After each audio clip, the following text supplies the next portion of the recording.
All righty. It is 6:33, and I'd like to call this meeting of the Community Development Committee to order. While this meeting is being held in person, we are also offering the option for the public to participate through Zoom if preferred. Instructions on how to attend virtually are included in the City Council calendar item listed on the front page of missionks.org. The public is also invited to participate in the meeting. If you are participating through Zoom, please either add your comment in the chat feature and it will be read out loud, or note that you would like to speak and we will call on you shortly to make your comment verbally. Please remember your comments or questions are visible to everyone in the meeting. If you are a part of our in-person group tonight, please raise your hand, but stay seated and we will call on you to go to the lectern to make your comment. When you make your comment, please state your name and city of residence for the record. Also, please be conscientious of others trying to speak and speak slowly and clearly. This meeting will be recorded and posted on the city's website at missionks.org. Please contact the administration offices at 913-676-8350 with any questions or concerns. Ms. Folks, please call the roll. Hayden Champosi. Here. Boltinghouse. Here. Loudon. Here. Ryard. Here. Kring. Here. Schmid. Here. Josie. Here. Carpenter Davis. Here. All righty. Our first item of business tonight is public comment. Is there any member of the public who would like to comment now on an item not on our agenda tonight? Seeing none in the audience, none online. All right. We have two public presentations this evening. The first is a proclamation recognizing Friday, June 7th as National Gun Violence Awareness Day from Mayor Flora. Yes, National Gun Violence Awareness Day, also known as Wear Orange Day, is to honor and remember all victims and survivors of gun violence and to declare that we must do more to reduce gun violence. Mission is proud to join the campaign by encouraging citizens to wear orange on the first Friday in June to help raise awareness about gun violence and honor the lives of gun violence victims and survivors. We renew our commitment to reduce gun violence and pledge to do all we can to keep firearms out of the wrong hands and encourage responsible gun ownership to help keep our children safe. Tonight, we are joined by Katie Mangelsdorf from Moms Demand Action to accept this proclamation. Ms. Mangelsdorf, would you like to make any remarks?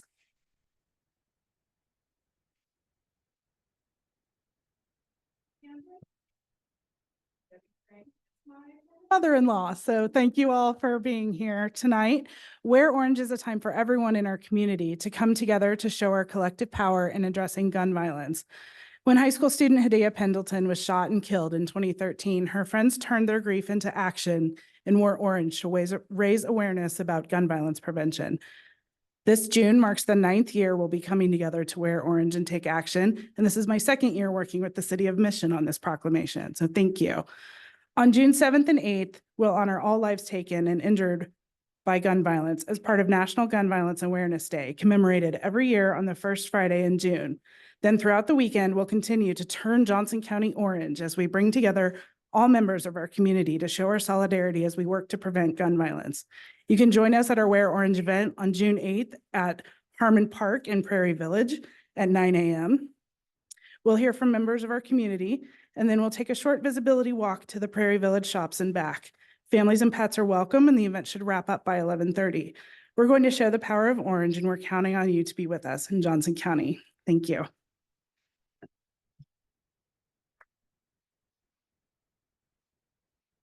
You want to do a photo? Please, let's get on our social media. So I think there. Do you all mind being in the photo? No. Not mine. That'd be great. It's the day of photos. Yeah. Yeah, I should have dressed. Yeah. I should take this over here. All right, everyone. 1, 2, 3, right here. Perfect. We will have that on our socials tomorrow. Thank you so much. Thank you. Thank you.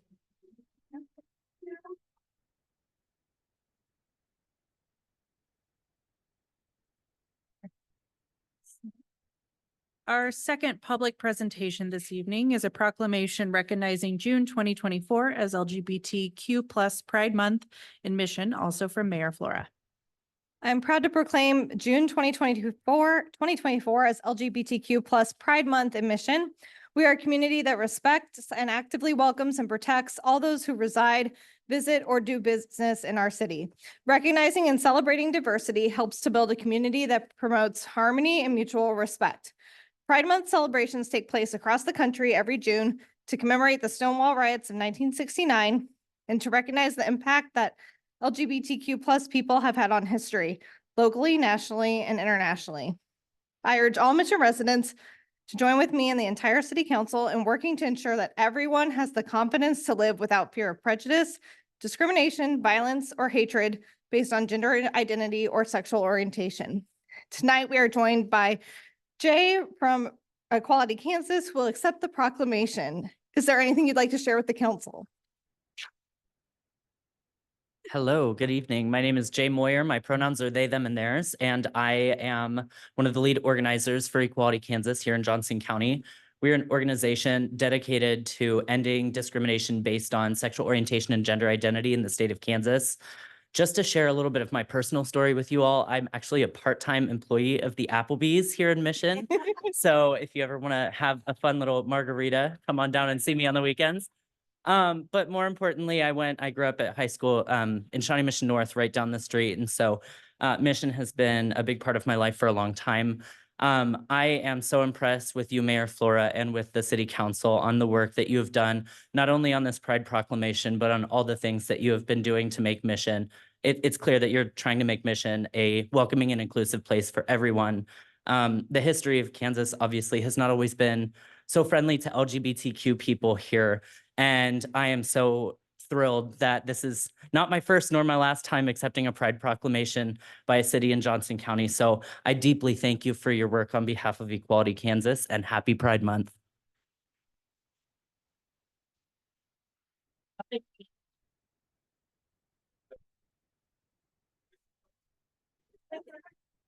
Sorry, I didn't bring my flag. I did that.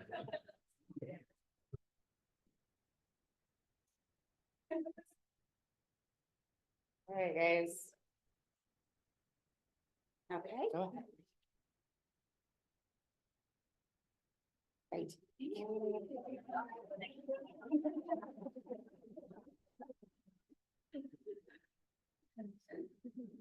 All right. Thank you, Mayor Flora, and for all of you guys attending our council meeting or committee meetings, I guess, tonight. Thank you. We will now move into items from the Planning Commission. We have two items coming forward from the Planning Commission this evening. The first is for consideration of a preliminary development plan for the Mission Beverly multifamily housing development from Brian Scott.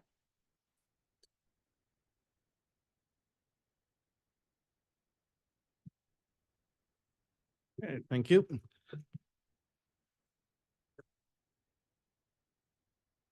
The Planning Commission met in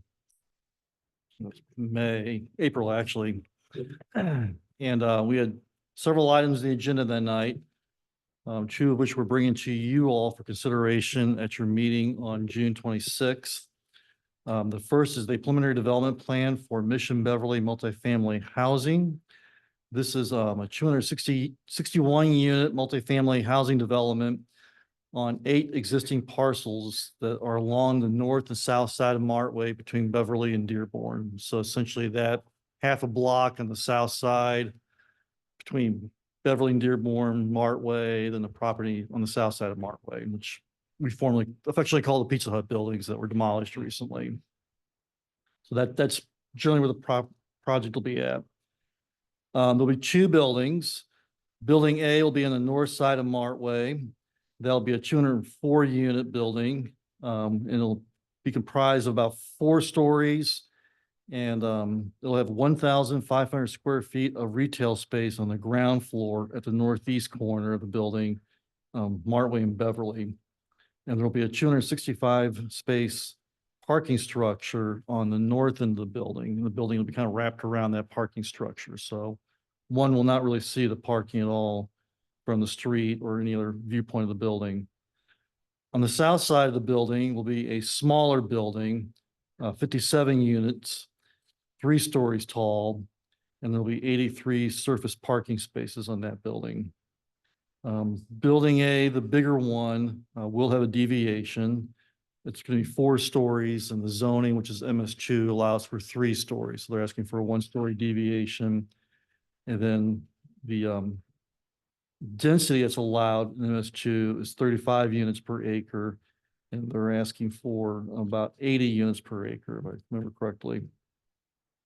And then the smaller building, building B in the south side of Martway, there's no deviations being requested. So it's a 3-story building and it's 35 units per acre.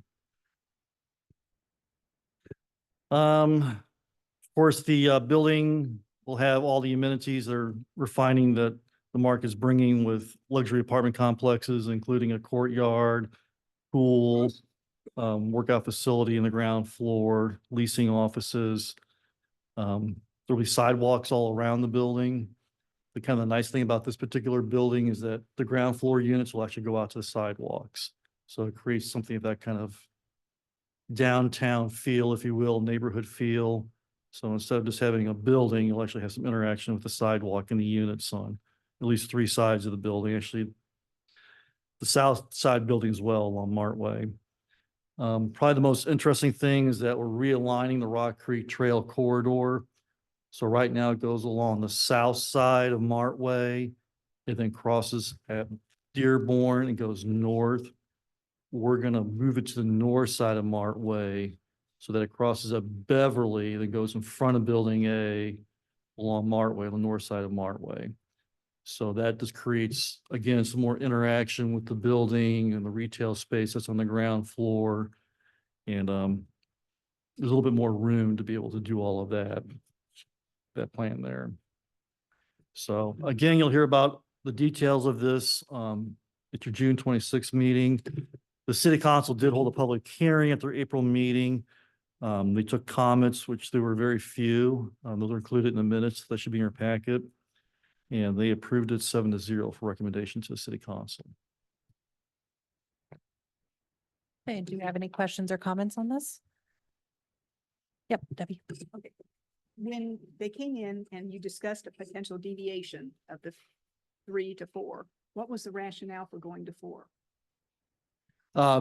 It's a numbers game, frankly. So they need to have a certain number of units in their buildings in order to make the project work. And in order to get those number of units, they have to go to a 4th story. So Or comply with the current zoning? yeah, they've always been straight with us. And that's what they need from the very beginning when we talked with But them. the other side is 3. Right. Why? And I'll tell you the reason why is because if you'll remember several years ago, we had a project proposed for the south side of Martway. It was proposed by Mr. Christian Arnold. And he originally proposed a 5-story building. So it's going to be ground floor parking and then 4 stories of residential units above. And we had quite an outcry from the neighbors to the south along 61st Street and the countryside. And there's a lot of back and forth with the planning commission and the city council. He ultimately agreed to reduce it by 1 story. So it'd be 3 stories of residential units on top of a podium parking. And that left him with about 90 units, and he just couldn't make it work financially. Now, with this project, we explained all that to Millhouse, and we said, there could be some opposition from the neighbors to the south. So you'll probably want to do everything you can to try to make the building on the south side as small as possible. And so that's the way they designed it. They kind of pushed the number of units to that building on the north. And that's the way it was presented at an open house that we had almost a year ago to the date. And a lot of the residents that came and saw that liked what was being proposed. I can remember one gentleman at 61st Street said, looks good to me. It's shorter, it's kind of pushed up to Martway, so it's not kind of in our backyard, so to speak, and I'm fine with it. So that was kind of the general consensus we got from that neighborhood meeting. And as I said, we really had no residents that came. There was the planning commission, there was a business owner that was concerned about parking along Johnson Drive and using their parking lot. And then we had a representative from the Mission Project Group that just wanted to let everybody know that their residents walk around that area and just kind of be aware of that as they consider the project. Will there be additional parking since there's going to be retail on the 1st floor? There'll be parking space along Martway. So we had originally talked about having Angled parking, diagonal angled parking along Martway. We were concerned a little bit about the visibility kind of going around the curve of Martway and the cars pulling out. We were also a little bit concerned if we do any kind of bike path in the future along Martway, how that's going to interact with the parking. So we asked them to realign it to be parallel parking. So parallel parking is easier for both the driver kind of look over their shoulder and see somebody coming on a bicycle or a car and then adjust and pull out that way. So it's a much safer option than the diagonal or angled parking that we were originally proposing. And there's 9 spaces of parking in Martway. Thank you. Yeah. Yep, good. Yeah, I just wanted to say I'm excited about this land use. I think it's a good project, as I mentioned before. I think it's a good fit for the parcels that are really underused and didn't otherwise have a lot of prospects going for development on some of them that we'd heard of. Overall, like I say, I support the project. There is one area that does concern me, and that's the east side of Building A. It's a bit of a monolith, a bit of a pedestrian wasteland, really, to me. There's like 100 and some foot curb cut, there's nothing but wall along that garage section. It's not what I would want to live near, walk past, I think I hope anyway, that it could be improved for, without a huge impact cost. I'd be looking for, like I say, first of all, breaking up that wide curb cut that I think it's like a loading area and then the entrance to the garage and the trash bay. Not really a fun time to have to cross a curb cut or a driveway that's that long if you're a pedestrian, or certainly if you're using anything, wheelchair or mobility device of any kind. So I'd love to see if we could rethink that. Is it a deal breaker for me? Not quite. But it is kind of disappointing. And I would hope that, again, just with the sort of the sparseness and the monolithic look of that garage section on the east side of Building A, if there's any more, I know there's some trees, that's great. If there's any more chance for a little bit more in the way of planting, benches, Yeah. something, art on the wall would be great, I'd be all for that. But that's really the only thing I found to complain about. We, I think that was a concern that was expressed by the planning commission as well. And that's going to be one of the stipulations with the FDPs, that they kind of go back and dress up, if you will, a little bit, Yeah. that garage section, some architectural detail around the openings, just to kind of not make it look like an opening, above level. Fortunately, the ground level is what it is, but just, it's an in and out, so it has to be a certain width to accommodate the traffic coming in and out. And like you were saying, that section to the south, which is kind of the move-in bay, the trash compactor and all of that. But the above section of the garage, we're looking to the architects to provide a little bit more interesting architectural detail, just to kind of address some of that kind of monolithic look you were talking about. Yeah. This is Main Street too, is that right? Yeah, I in general, I hope maybe we can address this when we look at zoning, but I'd hope to never see that big of a curb cut in either of the Main Street zones. But I see the design constraints, just hoping we can tweak that. Yep. In fact, I was looking at the wrong ordinance. Section 2 of the ordinance, item 6, screening of the cars within the parking garage shall be included in material facade treatments and detail in the elevation plans. So that's what I was talking about. Okay. Yeah. All right. Hopefully they can come up with something good there. Any other comments? I did want to just comment, following up on something that Councilmember Crane touched on with respect to the deviations. I know I had a conversation with Councilmember Boltinghouse about that. I know that word feels uncomfortable at times, especially as we've just adopted a new comprehensive plan. But I wanted to take the opportunity to remind folks that we've adopted a new comprehensive plan, but we haven't aligned our zoning code with the vision in that new comprehensive plan. And that is a project that is budgeted for this year. We're in the process of drafting an RFQ to go out.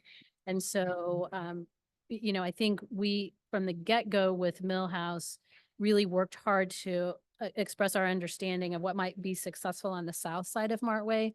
And then on the north side, where there are still deviations based on our existing code, we still look to the character of the size and scale of the community center and the locale and some other facilities on that side. But there will be a better intersection of those two things coming forward in the next year. No other comments. We'll move on to the second item. Our second item coming forward from the Planning Commission this evening is for consideration of a special use permit for Greentec Auto at 6800 West 61st Street, also from Brian Scott. Okay, Councilman Crane called me this afternoon and said, where is 6800 61st Street? That is the old PPC flexible packaging plant that is located behind the post office and behind Target. You take 61st Street and just kind of go back there, sort of dead ends into the trail. And I think it ties in with Broadmoor that back there behind the Target. So that building is back in there. It's just kind of a building a lot of us don't really see that often. Brian, is it an existing building they're gonna use or they're gonna? Yeah, that building was built back in the 1960s and it's been some kind of manufacturing facility all that time. I don't know how long the packaging plant was there, many years. And then they recently consolidated. So they closed that facility this last spring or summer and put it on the market. And Greentec Auto LLC purchased the building. And they are a national company that specializes in resourcing and remanufacturing batteries for hybrid and electrical vehicles. So they were started out in California and they've grown rapidly. They have about 27 locations across the nation and one in Canada. And they actually relocated here to the Kansas City area a few years ago, just because it was a lot easier to kind of run their operations in the central part of the United States as opposed to the West Coast. Their existing operations are located right off of Shawnee Drive, just north of us. So it's basically 635 and Shawnee Drive. And they've outgrown that facility. So they're wanting to expand their operations, and because of the proximity of the building here in Mission, it was ideal for them to be able to do that. And what they do is they take in vehicle batteries from vehicles that have been, destroyed in a vehicle accident or just no longer operable, but the battery can still be salvaged. So they take those batteries in, they dismantle the batteries, they test each of the cells in the battery, and the good cells, they put into one pile, and the bad cells, they put into another pile, and they send that off for recycling in a plant in Ohio. And then the good cells, they put together in a new battery, and again, they test it, then they resell it. And a lot of their locations across the country, they're shipping those batteries to those locations to actually be installed in vehicles. So they're kind of remanufactured batteries that they can sell to folks at a considerably reduced cost than a new battery, which can be very expensive. So we had some concerns about the lithium ion batteries. And so we had some long discussions with them. They agreed they're not going to do any lithium ion batteries at the Mission facility. So this is going to strictly be the nickel metal hybrid batteries that you find more in hybrid vehicles than true electric vehicles. And they will take those, take them apart, describing, take the good parts, chip away the bad parts. And then they're going to store the good parts until they have enough that they can ship back up to their facility in KCK to be reassembled, tested, and then sold or distributed from there. So it's going to really just be dismantling and storage of parts and so forth at this location. And we were pretty pointed asking how long they plan to be here. And not thinking very long, to be honest with you, because they're growing so fast. They actually have a grant right now with the state of Kansas, and I think the Department of Energy, to build an entire new facility in DeSoto, close to where the Panasonic plant's being built. So this is something of kind of a temporary solution for them, but we'll see about that. Anyway, the zoning is not really, interestingly enough, there's actually two parcels. It's now one parcel, but it's two separate parcels and they have separate zoning. And not really sure why that's the case, but we didn't really feel the zoning would allow for that type of use. We thought the best approach, and to assure that they're not going to do a lithium battery, would be to have a special use permit. So that's the reason for the application for the special use permit. That was considered by the planning commission at their April meeting. We had a public hearing, of course. There were no comments at the public hearing. And then the planning commission approved for recommendation to the city council 7-0.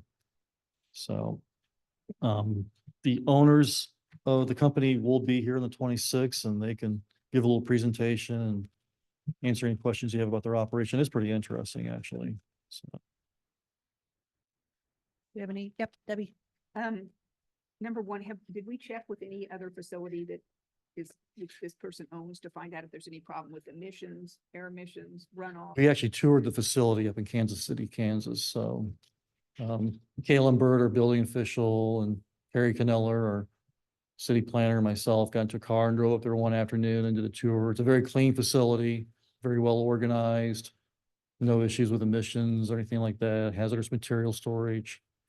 Our fire chief, I think, has gone up there as well, our fire marshal, excuse me, Kirkhoff. And he's been involved in these discussions all along, so he's well aware of what's going on. Yeah, yeah. How will we be, I mean, how will we check to make sure that they're not doing any lithium battery stuff in our Well, facility here? I mean, is it just an agreement or? so you have a special use permit.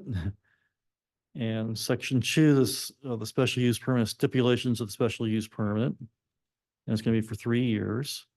And we specifically call out no lithium ion batteries, only the nickel metal hybrid. And the special use permit has to be contingent upon the property remaining as is regarding site design and building structure. So if they come in with any proposed improvements or anything like that, we're going to revisit the whole operation again. And they'll probably null and void the special use permit. They'll have to come back and reevaluate all of that. And then, let's see.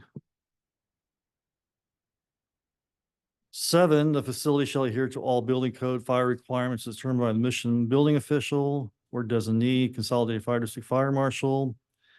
Item 10, the building will be subject to periodic inspections with or without notice by CFD, CHU, and or the city mission inspectors.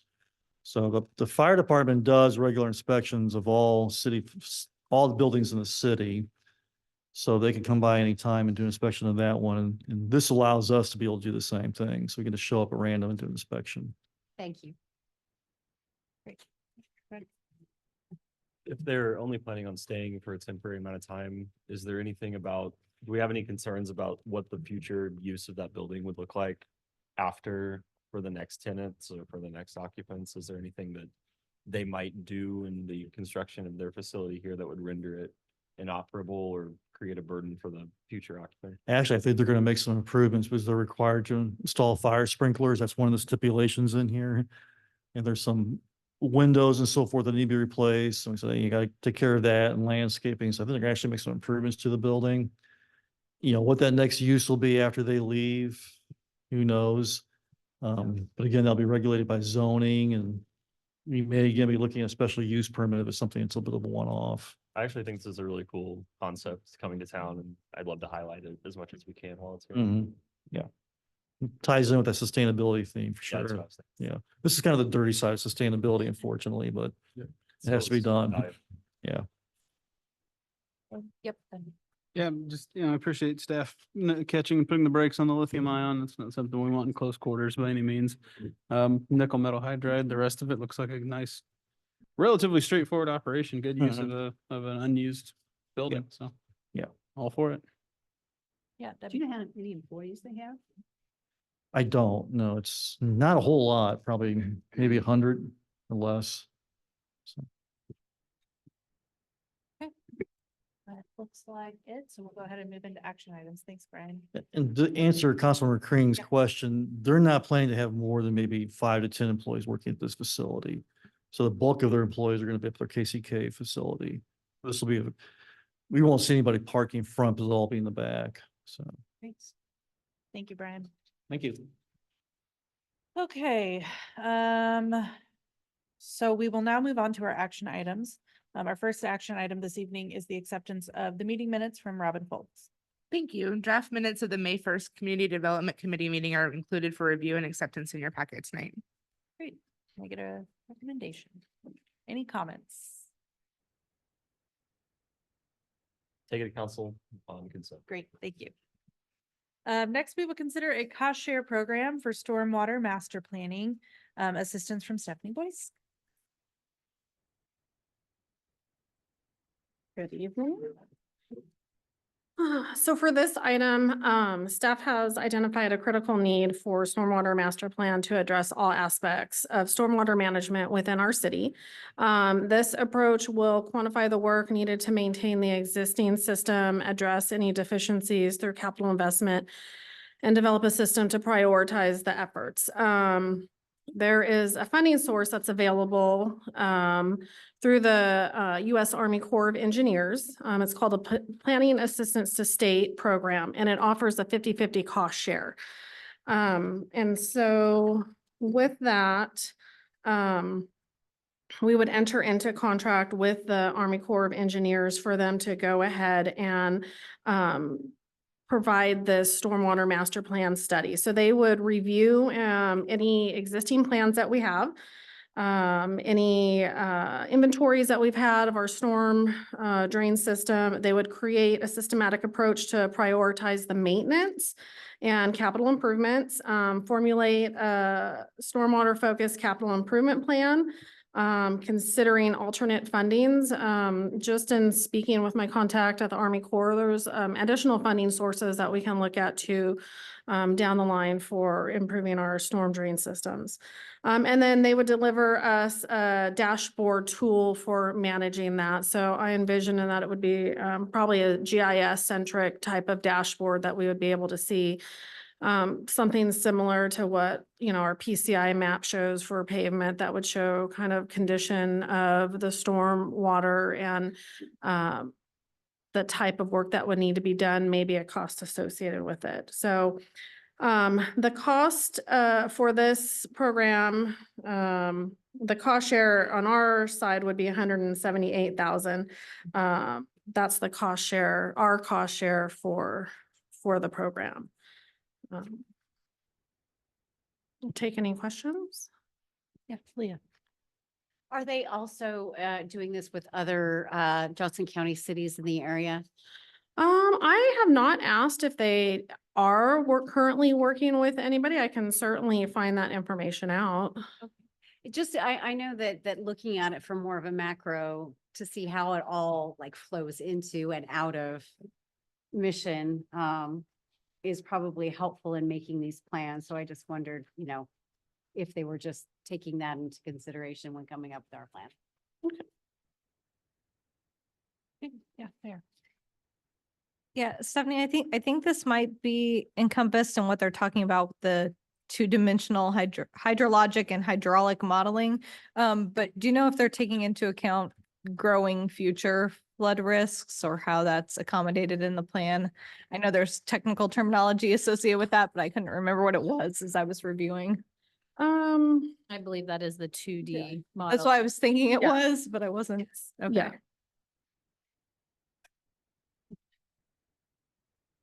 Any other questions, comments?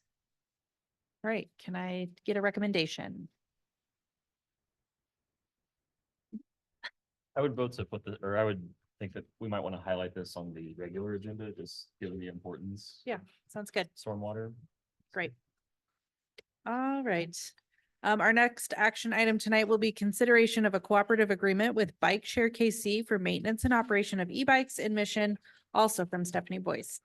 Thank you. So back in February, we brought forward the obligation of funds for the bike share program. We had applied for a grant with the city of Roland Park to introduce 50 e-bikes between both cities, 20 in Roland Park, 30 in Mission. Part of that grant covers the maintenance and operations for the bikes for a 5-year term. And in order to do that, we would enter into a contract with Bike Share KC for the maintenance and operations of the e-bikes within the city. And just to clarify the role of mission of the city. So we're coordinating the efforts of procuring the e-bikes. So we will lead the bid process. We will procure the bikes. We will pay everything up front with a reimbursement through an interlocal agreement with Roland Park. The same thing would occur with the maintenance and operations, where we would front the cost to quarterly to bike share KC, and then Roland Park would reimburse us. So the city's share for the maintenance and operations over 5 years is just under $207,000. You can see in the chart listed in the report what the federal funding would be and then what the local match would be. And then there's various ways where some of that might be reduced also, and that's through a portion of sponsorships and fares. So there is a fare to ride the e-bikes within the city, and the city would get some of that back to offset the maintenance and operation costs. In addition, there will be availability for sponsorship on the kiosks, so we could sell those sponsorships and also receive a portion of those sponsorships back to offset our costs.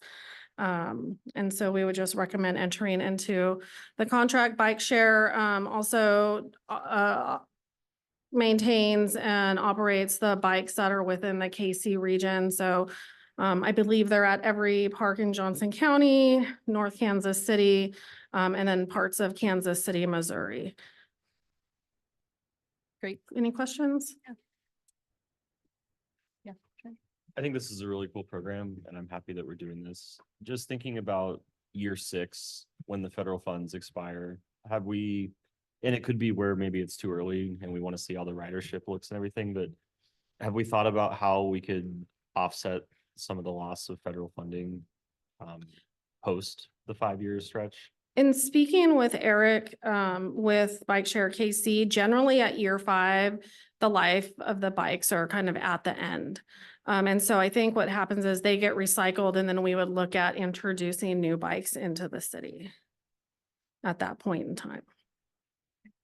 I think we've also looked at sponsorship opportunities going forward, and we could certainly continue to explore those. I know there's been at least some preliminary conversation prior to Stephanie's arrival with the Sunflower Development Group and looking at sponsoring perhaps the bike station there with phase 1 and phase 2. So I think as we have some of the private development that moves forward, we'll have the opportunities to look for sponsorship as well. I think also we could look at other funding opportunities as well to see what's around, as we approach that 5-year mark. Yeah. Who would be in charge of finding the sponsorship? Would that be a city thing? And is there maybe talk of future grants being available, or is it too soon? For the bikes Yeah. in particular, right now, no. I mean, we would, by time we get them and put them into operation, then we have that 5-year of maintenance and operations. I think as we probably near that 4-year mark is probably where we would want to start looking. If it's a successful program within our city, and if it's something that we want to continue with, then we would look for those other funding or sponsorship opportunities. And have we decided where we're gonna put them yet? I think we do have our 3 locations planned out. So surprise. I think we discussed the transit station, Mission Market, and Legacy Park. So along that Johnson Drive, Martway corridor. So the preliminary meetings that we had with Bike Walk KC talked a lot about the initial introduction into the community, making sure that people could visually make the connections with the bikes, either getting on or off of transit or along the Johnson Drive corridor. So I know I've talked with Councilmember Boltinghouse and others about a location north in the future, which I think would be an excellent addition. And as we evaluate that, I think the first hurdle is making them visible and getting people using them and generating the fare revenues, and then thinking about how we can add to and expand that system. Yeah, Ben. Yeah, speaking specifically of Legacy Park, I'm a little worried about this sort of bike trail, bike lane connectivity there. I know we have them on Martway. I mean, show of hands if you think that's the most comfortable looking bike lane in the city. I don't know if there's anything temporary we could do, flex posts, anything just to sort of lean in on implementation and make it a little more inviting for people to use that location and get to and from that location. Just a thought. Certainly all for the program. Okay, we can definitely look into that.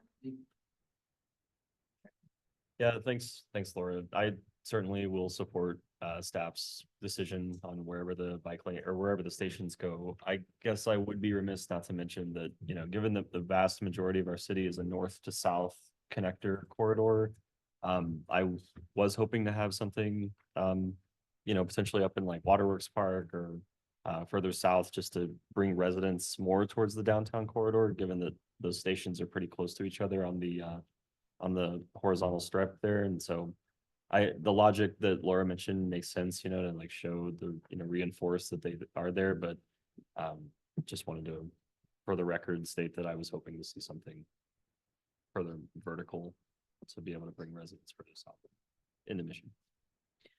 To clarify that too, so we'll have hubs at these locations. That doesn't mean that the bikes can't travel and stay in other locations. So if someone is riding them from downtown and takes one to Waterworks Park, they can leave it there and it can stay there. So they'll have like the geolocation. I would have to check with Bike Walk to see if they actually bring them back to the hubs, but they can stay within our city and other locations. They don't always have to be brought back to the hubs. So we're hoping they'll make their way I think out. what Bike Walk explained to us is if they see that, so for example, if you have someone who's using a bike and it's frequently left, attached to a lamppost or something, they kind of pay attention to that in their system. And so they would leave that because they recognize that as someone a little deeper into a neighborhood or maybe off of that main corridor who's regularly using the bike. So the thing, Bike Walk is still small enough at this point that they're very flexible and very hands-on in terms of administration and maintenance and knowing where their bikes in the system are. So I think it'll be a good learning experience for all of us. Is it, if we find that the station doesn't get a lot of activity after a couple of years, is it effective to consider, would it be possible to move it to another location at that point? Or are we pretty much Ask them. stuck with whatever stations we do in this initiation? Yeah, I think that's definitely a possibility. Yeah, I'd be curious if they could move if we see. Okay. Any other? Yeah. Oh, Recommendation. yeah, please. Go for I it. recommend we take this to council, although for voting purposes, it's fine on the consent agenda, but I would like to see this brought up. It's a highlight for people in Mission to have this opportunity, I think, so. I'm super excited about it. Thank you for all your work on this and yeah, excited to see this moving forward. Let's see, our next action item tonight is for traffic signal buyout at Row Avenue and Johnson Drive from Brentmore. Thank you very much. This is kind of the last step of the CARS project row from Johnson Drive to 63rd. We found probably in the last 10 years that bringing the signals back into city control is financially better for the city. So this is kind of the last step of the process of buying the signal out from Evergy when our new one's installed, which was approved already we boarded the equipment. The contract redo the roads already been approved. And we've got multiple jurisdictions helping pay for the signal. So this is kind of the final step. Once we buy out the signal, it will stay in operation until the new one's up. Once the new one's operational and gone through all its safety checks, Evergy will come back in, or their subcontractor, take down the old signal, demo the bases, and then our new one will be live under our control. We're also installing a lot better, the newer signals with the talking pads and, just update it so it's better for pedestrian traffic as well. So this is kind of the last step, and there's really no negotiating in price. You just ask for what the cost of the buyout of the useful life is, and they send you an invoice. So staff is recommending buying the signal from Evergy for $43,519.54. Be happy to answer any questions. Great. Questions? Comments? Otherwise I'll take the recommendation. Yeah. Is Scout back online? Yes, because they're operating the Lamar and 35 signals now, and it seems to be a Better. lot better. Got a lot of phone calls on that one, so. All right, Recommend acceptance on consent. great. Thank you. Thank you very much. Our next action item tonight is for approval of remodel of the south bathrooms at the Powell Community Center for Penal. Good evening, Mayor and Council. So back in 1999, we built a community center and some of those amenities. Yeah, you were there? That's impressive. Yeah, some of those amenities are getting refaced and renovated. These two southern bathrooms are the latest ones. It's widely regarded that any investment in restrooms and high traffic areas will lead positive results. We've gotten a lot of good feedback from our locker room upgrades as well as the north bathroom upgrades. And it's a lot easier for us to clean, a lot quicker for us to clean. So it's been wonderful. This is one of our last large deferred maintenance projects. And we understand that this is going to improve the patron experience. So we're excited to take this on.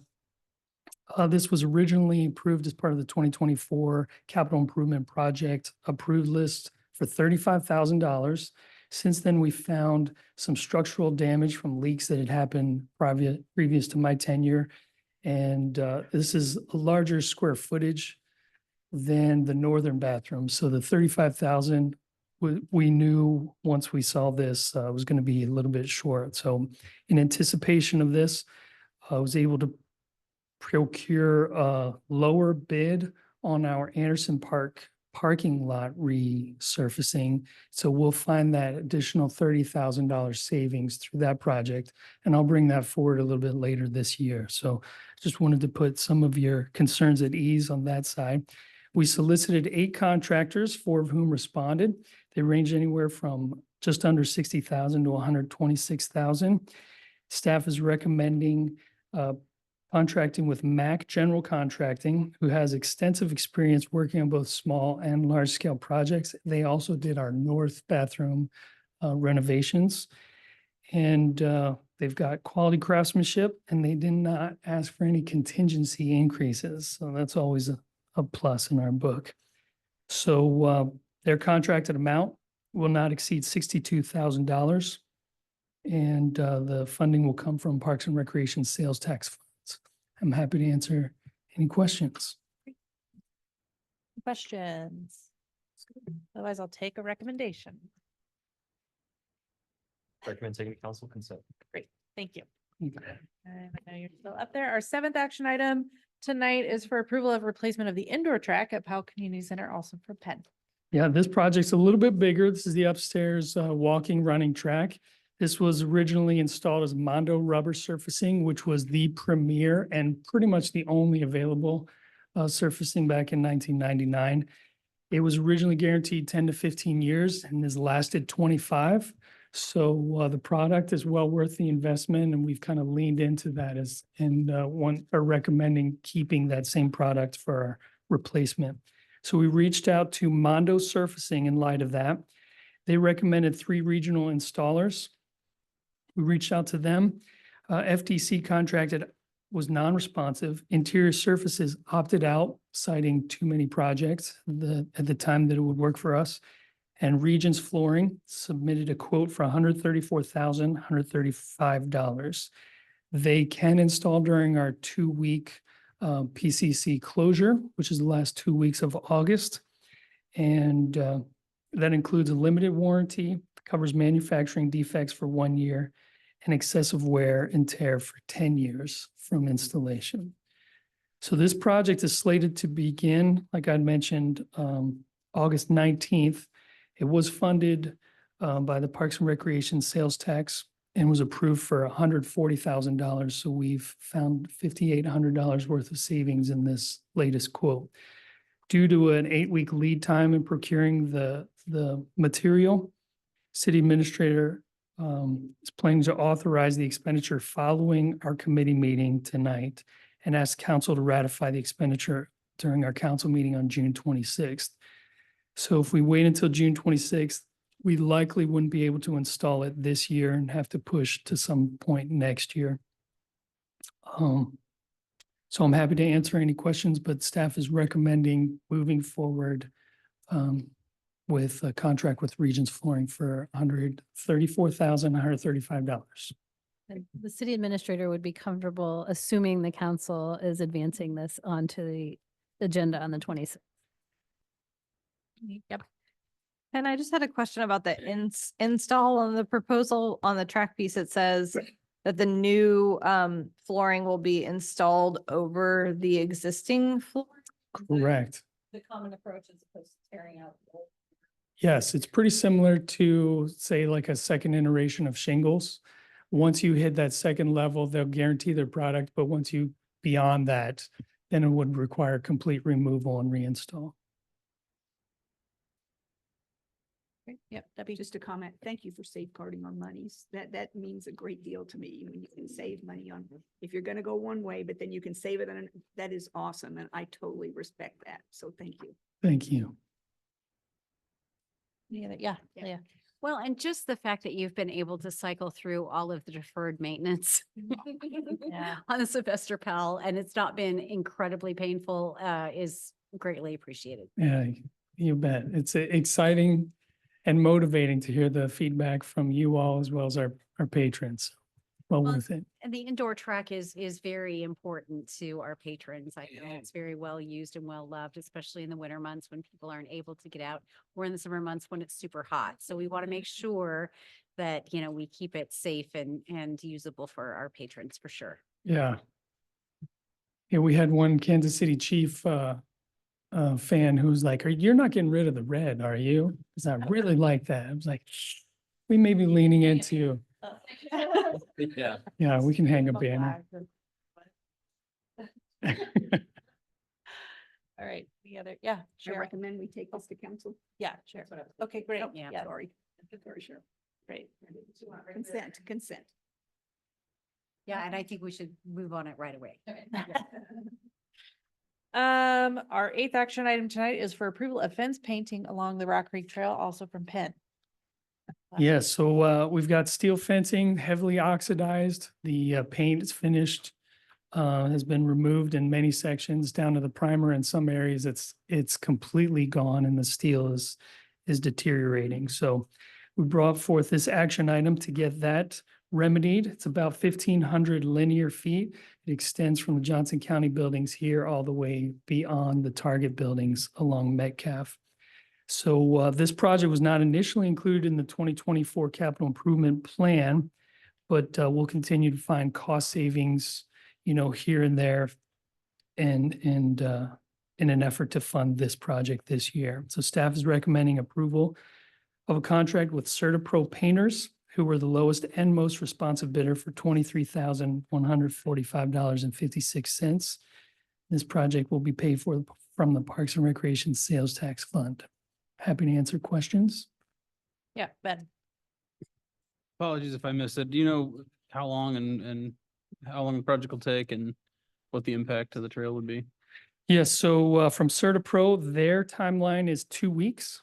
They've got the manpower to accomplish that in the next month and a half, depending on how quickly we contract with them. The other contractors could get it done in as quick as 10 days because they have a little bit bigger team, but obviously it would have been $8,000 more. And so we figured in an effort to get it to balance both the resources as well as the usability as quickly as possible, we chose Okay. CertaPro. And will that leave portions of the trail unusable for any given, like, what, do we know what that looks like? Yeah, based off of, so we haven't gotten into deep discussions, but their process is to wrap the fence and to work on it. They're not going to remove it. So we anticipate that you'll be able to continue to utilize the trail, but it might be down to, you know, maybe 2 feet. So they're just going to be using that large chunk of it off to the side. Okay, so it'll go kind of a chunk at a time? Yes, Okay, not all simultaneously. but still hopefully be able to sneak by. Mhm. Any other? Yeah, Trent. Thanks, Ben. I know in the packet it said that this was an internal staff project. Is there I guess why now to bring it forward? Yeah, so we anticipated doing it internally. Once we started meeting with contractors, we realized it's beyond our scope. There's going to be a lot of either hand scraping or, grinding. And we just don't, our team, not that big. It would take them much longer downtime and plus we've got the maintenance of all the parks on top of it. So we didn't have the manpower to accomplish that anytime in the near future. And it's only gotten worse in the last year that it's been on our radar. So like you guys just noticed that, hey, we're at the point where we should probably address this now. Or- Yeah. So it was brought to our attention last year and we thought we could take it on in the down season and we just couldn't. And so then it was kind of, well, this has only gotten significantly worse in the last 8 months. So let's I move know, on. like the photos, I don't know if those are the particular sections that we might be improving with Rock Creek Trail eventually. Is there any risk that the work we might do here might have to be redone again when we make improvements on the trail, or do we think that this will be standalone? Yeah, so the actual fence is far enough away from the trail. I don't anticipate it'll get compromised in any way as part of our trail upgrades. Thanks. You bet. If I could just add, this is the West Trail, that Rock Creek Corridor Trail that was presented to you a month or two back. Is more the east side. Yeah, it's east of Woodson. Yeah, Debbie. Quick question on the rotting wood element. It said if rotting wood is identified during the painting project, we will be notified. Is there a contingency if it's rotted? Is that an extra step or what does that entail? Which, It's on the bottom.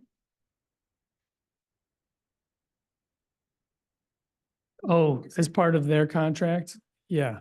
So there is no rotting wood. That's probably, like Brent had mentioned, part of their standard quote. This is all steel and that steel is embedded in concrete. Perfect. Thank Yeah. Any other comments? Otherwise, I'll take a recommendation. Great. Yes. Thank you. Thank you, Penn. Our final action item tonight is for consideration of a waiver to park a recreational vehicle on residential property from Brian Scott.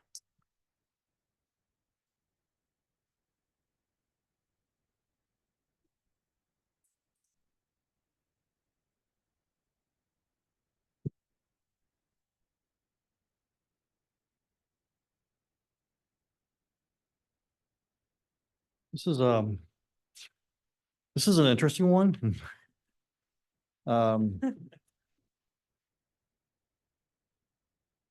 So this was actually brought to our attention back in January. We received a complaint from a resident about this oversized camper van parked on a driveway in the Millhaven subdivision. And we went by and looked at it, and sure enough, it's a camper van. And so notified the resident, the property owners, and had a conversation with them. They've had that for several years. And if I go back into Ames and I look at the GIS, the aerials, I can see as far back as almost 10 years ago, sitting there in their parking, their driveway. And apparently I think they inherited it from a relative or something, and they were a little surprised to find out that it's actually in violation of city code.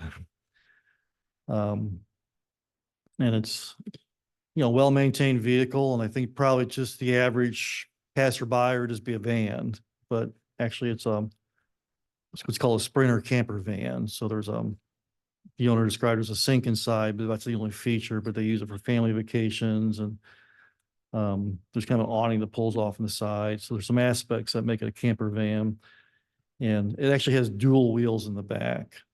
So you can't really see it from the photograph in the staff packet, but the rear wheels are actually dual wheels. So it's kind of a heavy duty vehicle that would technically exceed the weight limit that's allowed under code, as well as the length of the vehicle. So there is an option in the code that allows the owners to ask for a waiver from the city council for 1 year. We talked about that. I was kind of hoping they would sort of take care of it on their own, but they haven't. So we're gonna have them come to the city council at the meeting on the 26th and request the waiver. That is a public hearing. We will notice all the property owners within 200 feet. And then there's some provisions if anybody actually files a protest, which I imagine there will be. The one individual that brought to our attention will probably file a protest. So then that triggers a 3/4 vote for the approval of the waiver for 1 year. And hopefully in that time, they can address either storing it offsite somewhere or selling it or what they want to do with it. It's interesting the fact that we're seeing more and more of this. You know, the codes were written a long time ago. And I would say probably in the last decade or so, more and more people are buying recreational vehicles. And there's just toys, frankly, you know, whether it's a boat or a camper. And it becomes challenging to be able to properly store these vehicles, especially in houses that were built a long time ago that don't. As you can see in the one photograph, there's a rather small side yard, and it would be difficult to park something in the side yard, much less get it to the backyard to kind of hide it behind the house. So it's just kind of a challenging situation. I'm also dealing with First Baptist Church here in Mission. They have a 15-passenger Econo van that they use for church activities and so forth. And they've explained to me that their insurance provider will no longer insure that vehicle because those vehicles are very top heavy and they have a tendency to sway back and forth or going down the highway. And there's been a lot of bad accidents with those types of vehicles. So they need to, and they have actually purchased a larger passenger, almost like a small bus that again has the dual wheels in the back that's more stable. But under our code, that can't be stored in the R1 zoning district, which is where the church is located. So it's kind of prompted me to want to sort of go back and revisit our code, which is a little bit of the reason why I've been kind of taking my time with this. But frankly, I just haven't had time to get to that with everything else on my to-do list. But I'd like to see what other cities are doing treating these types of issues, and if there's any opportunities maybe to revamp our codes to be a little more accommodating. So, but anyway, this will be for a public hearing on the 26th. Okay, Debbie. Could you remind me on the code, when we first established this, wasn't there a stipulation that it could be behind the proper, or is there something about the property line? Yeah, so technically, they have to store it behind the front face of the building. So it could be stored in the side yard. If you remember a year or two ago, we had a young family, had a small pop-up camper and they stored it in the side yard, but it was a corner lot. So you could see it from the other street, you know, so they had to get some screening around it and they eventually got the screening around it. I'm sure my nudging them a little bit. But it has to be behind the property line. And then there's a great example of that. Just a couple doors down on 61st Street here, there's a large camper that's stored next to the house behind the property line. And you don't really notice it unless you kind of slow down and sort of look between the houses, you'll see it there. Or behind the house itself. That'd be the ideal situation, the backyard somewhere. When the complaint came in, were they in the dialogue between you and the complainant? Did they say something about they knew it was illegal or not defined by code? They asked, isn't this a violation of city code? And I said, well, I'm not really sure. So I had our building inspector, he's out doing inspections. So I emailed him, say, can you just go by and look at this? He took a photograph of it, sent it to me. And I instantly recognized it as a Sprinter camper van. I just know, and did a little research on it and looked at the code and like, yeah, it's in violation of the code, unfortunately. So. Yeah, Ben. So in reviewing this, I looked at that code section and the very first sort of vehicle that's covered is anything over 8,000 pounds. Okay. There are a lot of vehicles over 8,000 pounds with batteries these days. So I would wonder if perhaps some kind of, considering that we're looking at some kind of moratorium or just a period where we can get our act together would be in order. Yeah. You have I mean, a Rivian, a Hummer EV. Yeah, large trucks now, the kind of the dually trucks, the 1-ton pickup trucks that people drive, those are close to 8,000 pounds or more. Yeah, that's a pretty low threshold. So this was, again, I think it was adopted and it was first created in 1987. And that was just a time period when people were driving smaller cars, more traditional type cars like sedans and things like that. So- Yeah, just from the photos, I tend to not have a problem personally with that kind of vehicle sitting in a driveway, but I could see where you've got to put some kind of parameters out there and it's going to get swept up in something like that. Yeah, Sally. Yeah, Brian, I had a question about the conditions of waiver. I saw in the code, where we do allow getting a 48-hour permit, that we require that it's 12 feet from the curb or street. And I assume that's for sight lines if you're dealing with a really large vehicle. So I saw they had it stacked in the driveway and in the particular picture, they had it closest to the house. But I was wondering if maybe we should require that as one of the conditions, just so it's not blocking, visibility down the street if they have it parked at the end of the drive. The waiver. Yeah. Mhm. That's primarily for, that language is primarily for the folks that will get their camper out and load it up with their supplies and toys and whatnot and head off for the weekend. They usually have parked in front of their house for a day or two doing Mhm. that. But I'm just wondering, I was wondering if the conditions of waiver should match. yeah, or we could should have that. stipulate Yeah. in the actual waiver that they need to park in the driveway close to the house, kind of away from the curb. Yeah.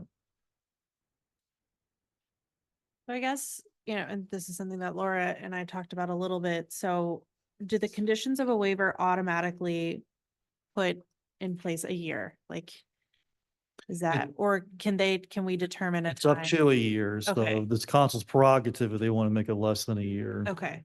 Yeah. So I guess my question too is if we do decide not to approve this waiver, did they indicate, needing for it to be a full year to find a new home for this, or I was just curious if, would it take a full year for them to find a new I place to put this? I doubt it. I Okay. think, I don't know if they need to make some family decisions about Sure.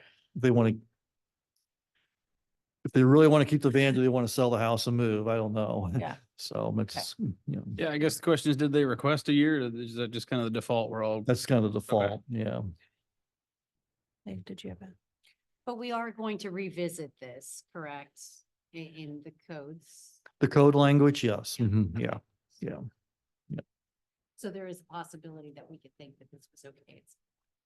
I'm sorry. There is a possibility that we would expand for the weight and the size of this vehicle.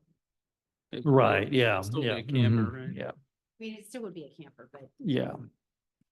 Yeah. There's lots of revisions throughout our codes that need to be revisited. And so staff and I are kind of looking at that. And this is one of them. Any other? Yeah. Oh, I'm just ready for a Yeah, go for it. recommendation. Yes. Yeah, I was just gonna say, I certainly, I think it's been there that long. I'm not uncomfortable giving them a reasonable amount of time to sort the situation out. So I recommend acceptance on the regular agenda. Yeah, it'll be under a public. Oh, yeah, a public public hearing. hearing Good enough. section on your agenda. Yeah. Well, and I This is recommend we kind do of a waiver. item. according to you. All right. Thank you, Brian. And that concludes our action items, and we have no discussion items this evening. Before we adjourn this evening, Ms. Smith, are there any department updates for the Community Development Committee? I don't think so. If it pleases the council, we'll just wait and do updates once we get through the rest of F&A. Perfect.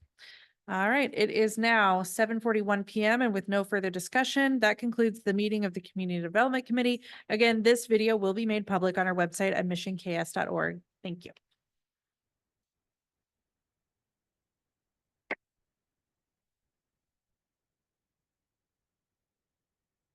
Does anybody need like a 5-minute break at all or just? No, we're in Durham. Okay.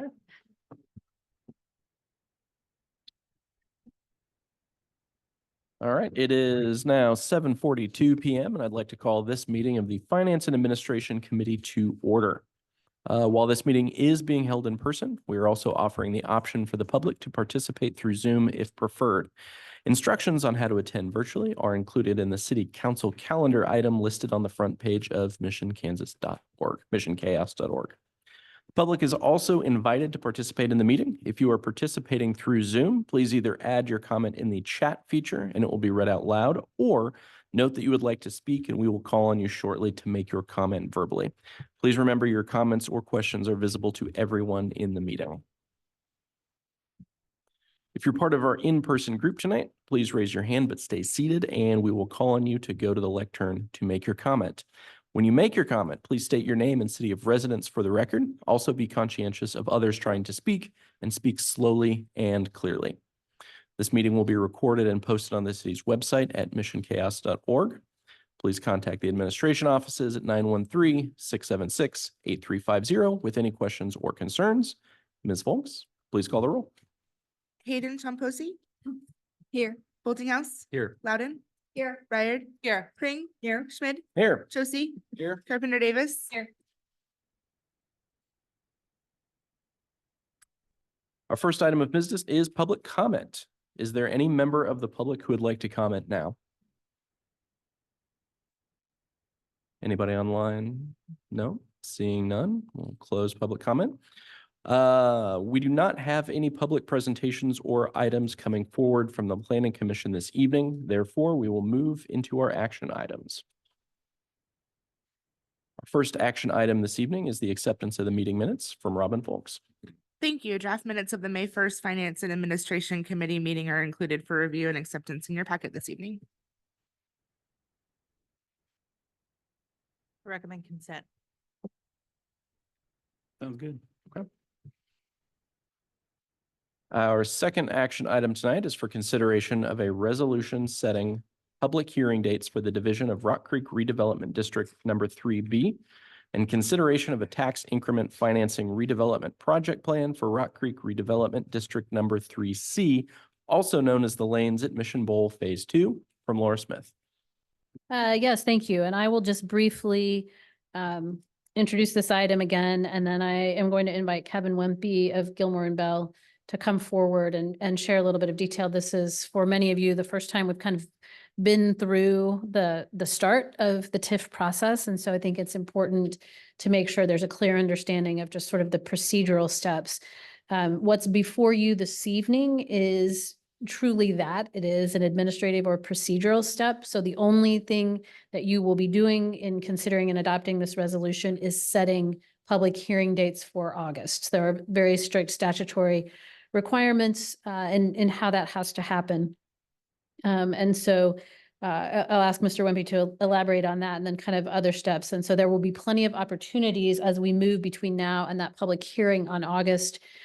We will, as we have in other projects, bring forward the actual financials, a redevelopment agreement, and the other kind of accompanying pieces that go along with consideration of a request for a tax increment financing.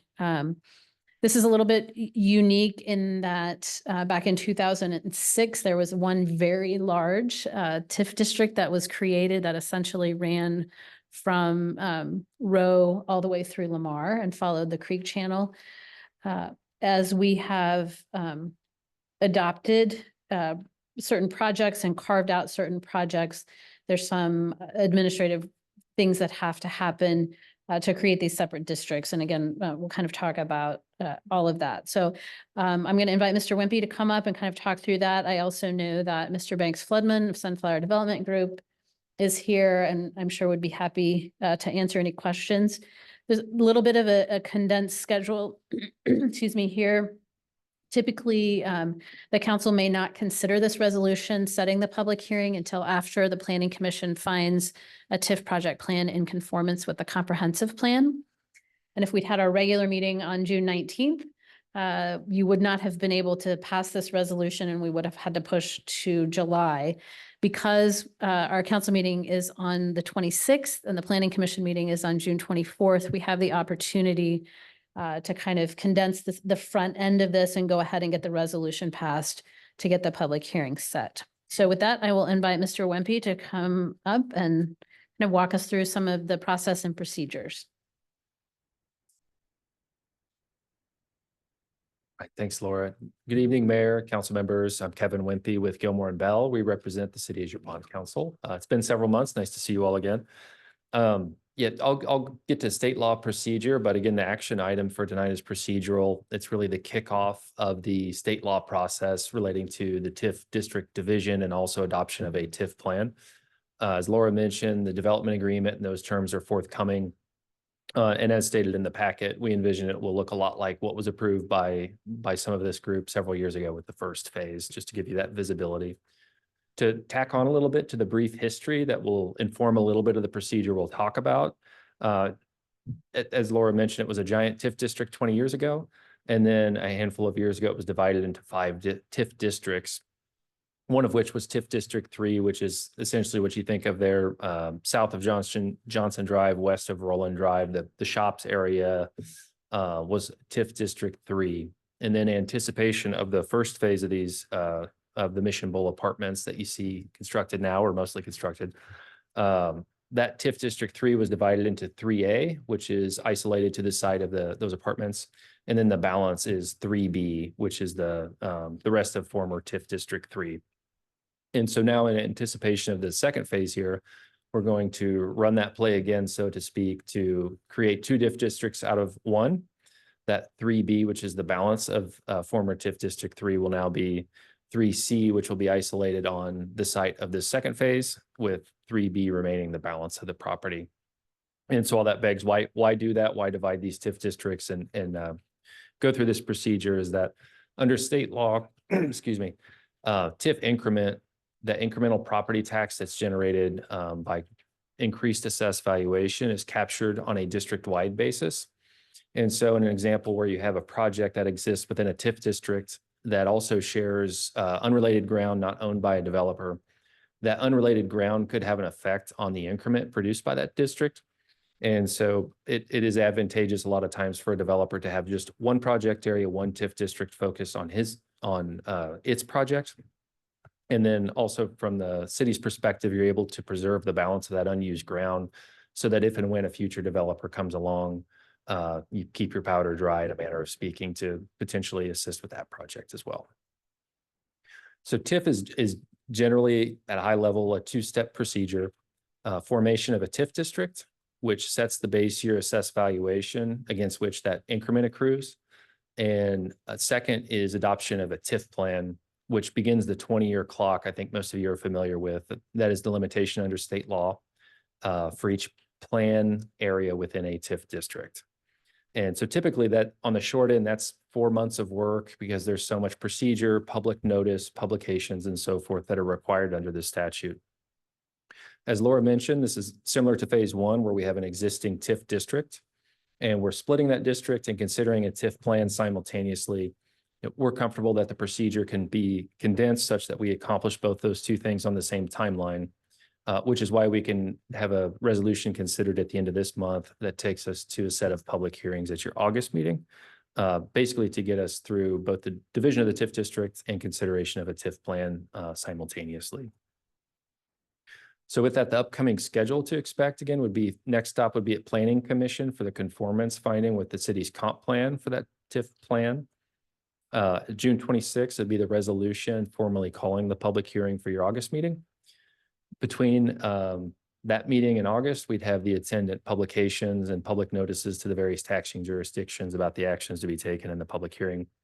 We'd continue working on the development agreement terms alongside all that. And then at your meetings in August, we present the proposed final terms of the agreement and the formal ordinance to divide the TIF district and adopt the TIF project plan for phase 2. With that, I'll pause. Happy to try to address any questions or revisit anything that would be helpful. Thank you. Are there any questions or comments from the committee? Seeing none, I'll take a recommendation. Yeah, recommend acceptance, regular agenda. Our third action item tonight is for consideration of revisions to the membership requirements for the Sustainability and Parks, Recreation and Tree Commissions from Justin Carroll. Good evening. So as noted, this proposal would tweak the ordinance language for the membership requirements for both the Sustainability Commission and the Parks, Recreation and Tree Commission. And I do mean that just tweak. So the base requirements for the members from each ward would stay the same. It would still, each committee would still have a total of up to 11 members. The change would just involve, currently it's 1 non-resident and 2 youth members. And this tweak would just allow, it's 1 non-resident, 1 youth, and then you could have one or the other for that last slot. So this is an item that's been considered before, and the membership has been tweaked as we try to kind of evaluate how we get the right mix of folks on these committees that are, passionate, would try to advance the goals of the commission and ultimately those, the goals of the governing body.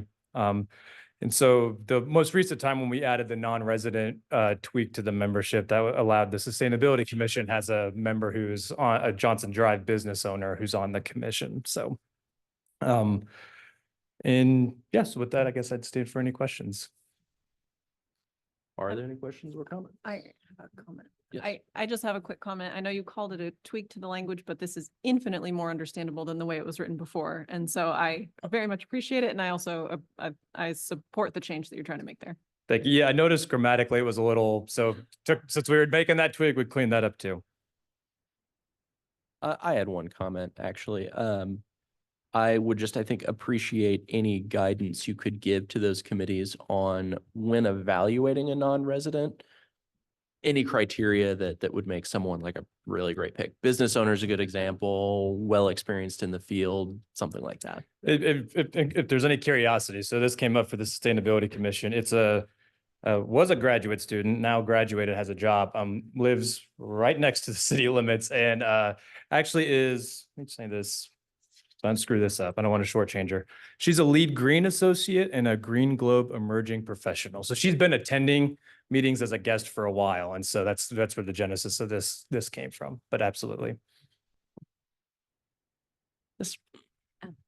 I just want to say that I really appreciate being inclusive of people who are interested. The curiosity thing, I think, is a good thing. We really will benefit from her knowledge and participation. And so I appreciate kind of being a little bit more open to adding people who want to be a part of it.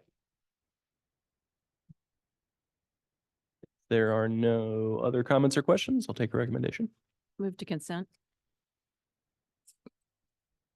Our next action item tonight is for consideration of a crossing guard contract renewal for the 2024-2025 school year from Dan Madden. Good evening, Mayor and Council. Since 2016, we have contracted with All City Management Services to provide crossing guards at Rushton and Highlands Elementary.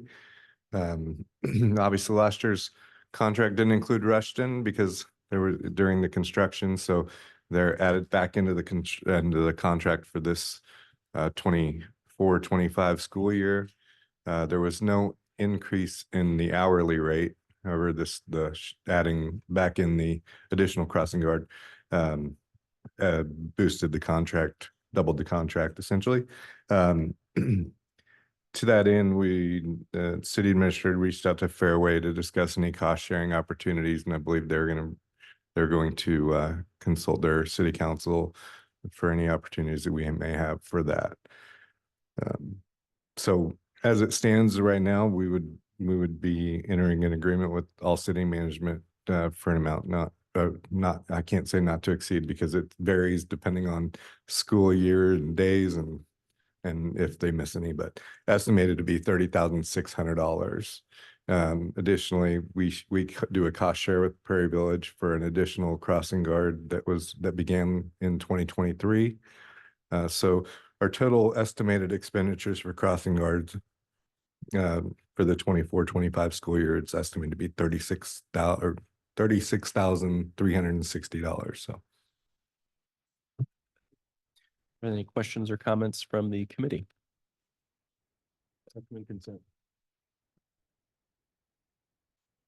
Our final action item tonight is for consideration of the replacement of laptop and desktop computers throughout various city departments from Brian Scott.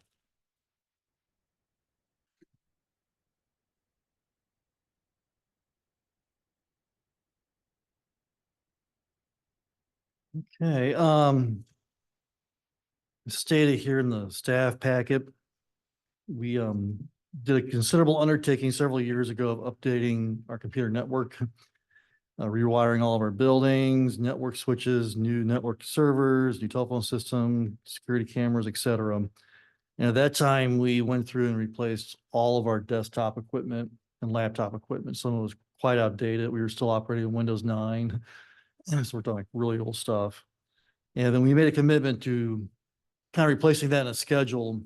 So every 3 years for laptops and every 5 years for desktop computers. And with the COVID incident that we had a few years ago, we realized there's a greater need for laptop computers, especially for desk employees. You would think the desktop for an employee sitting at their desk all day is fine, but if there's going to be inclement weather or another COVID type incident, that employee needs to be able to take their computer and work from home. So we systematically start replacing a lot of those with laptops. But it is time now to do a massive replacement again. And so with the assistance of Lieutenant Robert Myers in the police department, who handles a lot of the technology things for the police department, I appreciate his assistance, so tell him thank you. He was able to help me kind of finalize these numbers and get a quote, a state quote from Dell on the Kansas State bid. So we have 12 small factor desktops that are primarily for the community center and the pool. And those are just more like stationary type computers for the folks that work at the front desk in the pool. And then we have 38 Dell Latitude 5500 laptops. They'll be purchasing for a total of $75,571. And we had $80,000 budgeted in this year's budget for that. So we're saving a little bit. So these will be, we're not going to replace the monitors. The monitors are fine. It's just the computers that need to be replaced. So. Yes. Does that include our laptops? Does yours need to be replaced? No, you have iPads, but we do need to look. You have You iPad? have an but- iPad, not a laptop, right? Yeah, well, yours needs to be replaced, yeah. It's probably really old. We probably need to take an inventory and then come back. 'Cause, Yeah. Yeah. Our supplemental list, I think, just changed for 2025. I have a hopefully quick question. So the Dell devices that we're looking at purchasing, do we know if they're in the current generation that has Copilot Plus on it? And if the answer to that is yes, do we have awareness of the privacy and security risks and a mitigation plan or comfort with those potential risks there? So you can say none of that made sense and I will explain it. It does sort of kind of make sense. Because these are that Copilot Plus is more of the Windows feature, the operating system. And these will have the latest operating system on it. So I'm sure it's going to have that feature on there. Okay, some of the 5500s come with Copilot Plus, but I don't know if it's these or not, and I didn't know if it was in there. Yeah, I think they're going to come with the, I think it's Windows 10 or the latest operating version of Windows. I think that has that Copilot Plus. So Right. that popped up on my personal computer at home. I'm like, what's this? But yeah, Okay. yeah. That's just something that has been kind of showing up internationally as a concern, and so I just wanted to. Okay, and I'll do a little research on that. I wasn't aware of it, so. Yeah, I was gonna say, is that something we could also ask DTI and their security folks perhaps on if that's a Yeah. feature that could be turned off if there are Yeah. concerns? Yeah, these were, these computers specifications were developed from DTI based on their hardware specifications. And they'll be the ones actually setting up the computers. So I'm sure they'll be looking for all the security provisions as well. Okay. And we have, very timely, we have a security meeting with DTI slated for tomorrow afternoon, so we'll be able to add this question to the list. Because that's the new built-in AI, right? Functionality. Yeah. Yeah. Yep.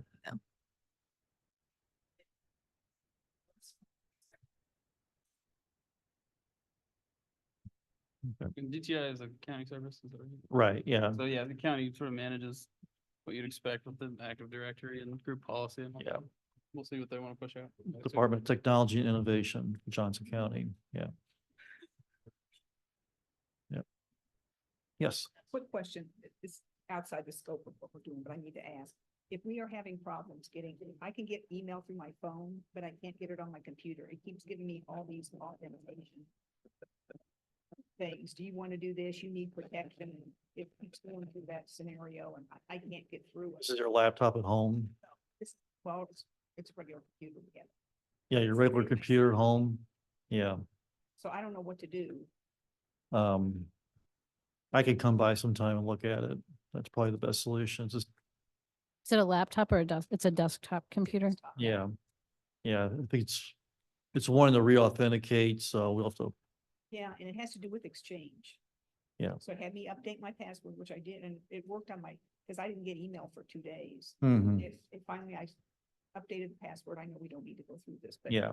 But I still can't get it on the desktop. Yeah, we'll talk offline sometime and see if I can't go over to your house and see what's going on.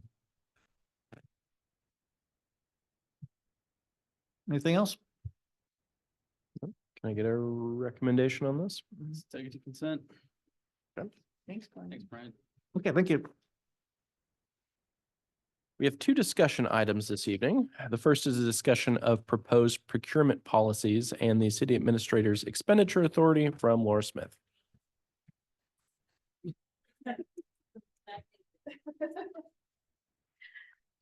Just very quickly, as we've gone through the process of looking at the bike share, I believe, is where you encountered some of the questions about our purchasing policy from KDOT. Yes, so KDOT didn't like our existing purchasing policy, didn't feel like it was robust enough. And so they shared with us the city of Merriam's policy. I would contend that KDOT is right in many respects. And so Stephanie has been diligently working. I think we have them comfortable with a draft that we would be moving in this direction. So we will be bringing forward to you in July a new purchasing and procurement policy that will replace probably about 3 of our existing council policies. We'll roll those things up, but we'll talk about expenditure limits and processes and procedures. And so I think it's very comprehensive. And as we were working on that, one of the items to potentially address is the expenditure authority limits for the city administrator. So currently in set by ordinance, my expenditure authority is up to $10,000. So department heads have expenditure authority up to 1,000. So you can imagine how many things I'm signing off on every week that go over that $1,000 limit. And we're seeing more and more things that exceed that $10,000 limit. So what I've provided is just some research about some other cities across the state, primarily though in Johnson County, that look at kind of approval levels when it can be done either at the department level, city administrator level, or brought forward to the council. And then talks a little bit also about how bidding requirements and written bids versus quotes and a variety of other things. And then also change orders, which are typically related to our larger scale capital projects. We have talked around the edges a couple of times about potentially a request to increase my expenditure authority just to allow us some more internal efficiencies.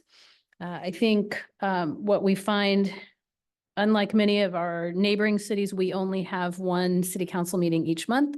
So if we miss the committee meeting cycle, and you all have seen this a lot in the last probably 6 to 12 months, where because of supply chain issues or timing or very short windows for bid documents, we're having to make decisions and then come to you to ratify. And that's a really uncomfortable position for me to be in on a regular basis. I prefer never to do it, but if I have to for things like sinkholes, not things that we're trying to purchase regularly.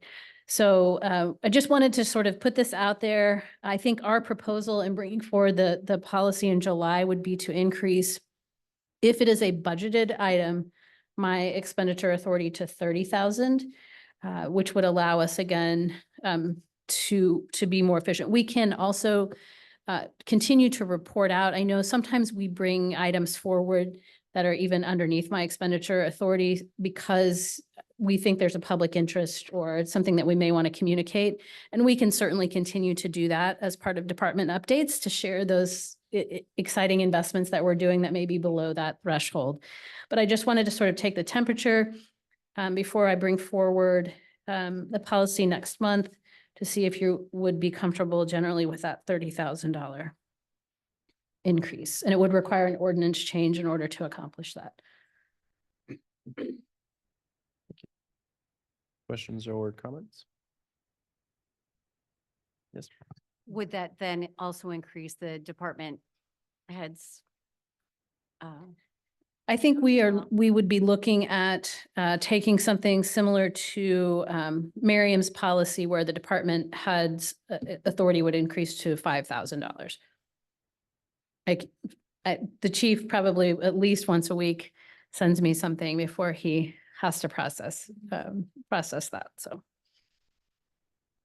are we generally okay? I'll include that in the draft. You can obviously revise that in July if you so choose. Okay, thank you. Great. Our second discussion items this evening is a review of the 2024 revised and 2025 general fund budget, also from Laura Smith. Thank you. And our first budget discussion, I had to do virtually because I was ill. And that was really awful for me. I've never done that in 19 years of presenting the budget here. So this evening, we're going to take an opportunity, and if you'll go to the next slide, please, to just quickly start to talk about our general fund, which is our operating fund, the primary largest fund that we have annually and account for. It looks at revenues and expenses coming in a one fiscal year period, as opposed to the 5-year capital improvement program, where we look at those larger scale projects that are often funded and or constructed over a longer term horizon. This is our first conversation, recognizing we had a long meeting already tonight. We'll go through some things. We still have a lot of things that are coming into focus, as they always do through the budget process. We are early in the budget process, and so we will have many opportunities over the next several weeks and months to go back and revisit and refine. So tonight we'll touch generally just to kind of refresh everybody's memory about the primary revenue streams that fund our general fund operations, where our largest expenditures are. We'll talk a little bit about our general fund reserves, supplemental requests, and then open it up for any questions and discussions. So next slide, please.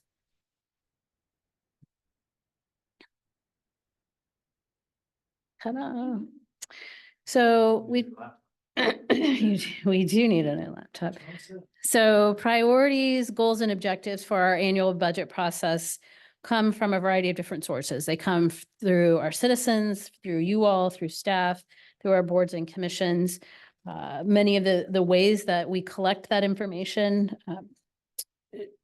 are similar in these different categories. For example, our Direction Finder survey, which is a citizen satisfaction survey that we've conducted every 4 years, social media feedback, or goal setting retreats, constituent contact, public meetings, best practices, professional networking, regional priorities and programs. So a lot of inputs coming in that inform our decisions and ultimately our spending priorities in the budget in any given year. So next slide, please. Wanted to just kind of take a quick snapshot. Before I talk about this though, I would call your attention to in your packet, and this is a form that you will see and will be very familiar with by the time we get to budget adoption in August.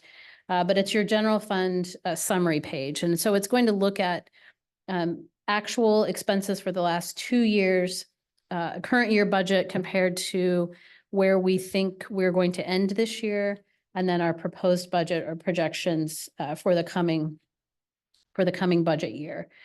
As we move through the process and it gets more refined, you will ultimately get a line item budget for all of the departments. You don't have that this evening because my goal at this point in the budget process is to keep us focused on that higher level and release some fundamental policy decisions. But you will have an opportunity, as will the public, to see a full line item budget prior to adoption.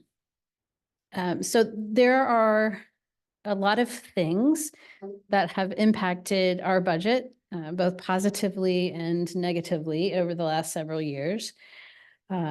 Things like the pandemic, which has impacted a variety of revenue streams. We've seen federal dollars coming in through CARES Act funding, or ARPA funding that has benefited us. We've seen refunds of sales and use tax. We've seen refunds of property tax. All of these things that supply chain issues. Last year, we saw a storm that blew through in January that we spent about 170, some 80, some odd $1,000. That wasn't a budgeted expense. But after having that declared a disaster, we will be able to have a large percentage of that reimbursed through FEMA. We've had a variety of other federal grants and resources that have come in, but it's always a little bit of a timing game about what we can get accomplished or when those things happen. So for example, with the storm expenses, we spent all of that money last year. We are just now starting to be reimbursed for those expenses. So it's a little tricky. And so sometimes we see bigger swings in revenue or expenditure estimates than you might anticipate, but those are some of the drivers. So in our general fund, there are, on this slide and in your packet, we talked a little bit about the major revenue sources. So there are 5 revenue streams that are sort of the primary funding resources each year in our general fund budget, the largest of which is sales and use tax. A portion of that is the city's 1% general sales and use tax that comes into the general fund. We also have a 3/8 cent street sales tax, which is dedicated to streets and our capital improvement program. And we have a 3/8 cent dedicated Parks and Recreation sales tax, again, funding many of the projects that you heard this evening. So those don't show up, those sales tax revenues do not show up here. Those show up in separate funds and are used to support our capital improvement program. In addition to the city sales and use taxes, we also receive a proportionate share based on statutory formulas of sales tax and use tax collected by Johnson County. And so those, I think I mentioned this in the memo, in your revenue detailed, those show up under intergovernmental revenue. And the others show up as just sort of general city sales tax. As we look at, so we have sales tax, property tax is the next largest category that funds our budget. And that is both property tax for real property and for personal property. And I'll come back and touch on that a little bit. We've made some decisions over the last several years to dedicate a significant portion of our property tax revenues to street maintenance, which aligns with citizen and council goals and objectives really for the last 10 plus years. The next largest category of revenues are Parks and Recreation revenues. We know that those took a very dramatic hit during the pandemic and were slower than anticipated to recover. We have seen really positive returns and growth in those revenues through the second half of 2023 and continuing into 2024. So we have started to be a little bit more optimistic in our revenue projections there and are excited to see as we really move into implementing recommendations out of the community center feasibility study if we can't improve those even more significantly. Then we have franchise fees, which is the franchise tax that's collected on utility bills. That still generates a little over $1 million every year for the city. Those can fluctuate based on weather. So you have an extremely hot summer and people are running their ACs. We have an extremely cold winter. You can look at, those are impacted by rate increases and a variety of things. They're getting a little bit more difficult to predict, and there's particularly a lot more fluctuation with all of the changes in telephone, video, broadband, all of those kinds of things. But it's still a fairly significant revenue stream for us. And then licenses and permits and fees in the 2025 budget are estimated fairly high, and that is because we anticipate several large projects coming online. So that's another category where you'll see some pretty significant fluctuation. It's sort of a best guess on our part about when a developer is going to be ready to bring a project forward and actually apply for a building permit and remit those plan review fees. There are some corresponding expenses that get decreased as a result of that as well. But that's one where you will see a little bit more sort of fluctuation. Fines and forfeitures are revenues that are generated by our public safety, law enforcement activity, and then associated court costs. And we have seen kind of, for those of you who have been around for a long time, Mission had a reputation for being pretty heavy-handed in terms of writing tickets. At one point, when I first started, I think we were generating over $2 million a year in fine revenues. We have seen and had a discussion about finding that right balance in terms of public perception of the department, balanced with traffic safety and all of those other things, and trying to right-size it. I think as we've had, philosophically with different chiefs and councils, that pendulum has sort of swung back and forth. Some of that decrease in revenue was masked prior to the pandemic with increases in sales tax revenues. And so I think, Chief, we're in the sweet spot about kind of sizing and getting our estimates right going forward. We've seen a lot of the turnover that we've had in the department. And I think I mentioned this in the memo. We often, even if we were fully staffed, we had new hires that had to go to the academy and then through the field training program. So we weren't having as many officers on the street. We now have a full-time officer dedicated to traffic enforcement. And I think we're really seeing the results of that kind of in a variety of ways. And I know that traffic enforcement is certainly a priority of several on the council. But when we look at major revenue sources anticipated in 2025, we're looking at about $16.43 million total. That includes an estimated $500,000 contribution from Millhouse as a part of their development project. So if you pull that contribution out and really consider that as a one-time contribution, these other 5 revenues, so sales tax, property tax, community center revenues, franchise fees, and fines and forfeitures make up about 91% of revenues in the general fund. And we highlight that only to say that certainly there are other fees that we can adjust around the margins, but we aren't going to make up a lot of ground when we're only talking about 9% of our overall total revenues. Sales and use tax performance has remained very consistent. We're seeing larger incremental growth in use tax. General sales tax has slowed down somewhat. We think that's probably inflationary pressures. So we're very conservative in our projections. We adjusted upwards slightly for 2024 estimated and into the 2025 budget, but that's also consistent with what we're seeing and hearing from other communities in Johnson County in terms of how they're estimating their sales tax performance. As I mentioned, we continue to see very positive recovery for the community center revenues and the property tax revenues that have been included in the 2025 proposed budget. At least the starting point for us assumes that the mill levy is held the same as it is this year at 18.497 mills. Next slide.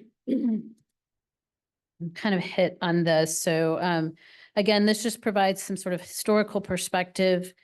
You can see that from our 2023 budget to 2023 actual, we actually saw improvements in both the city sales and use taxes and county sales and use taxes.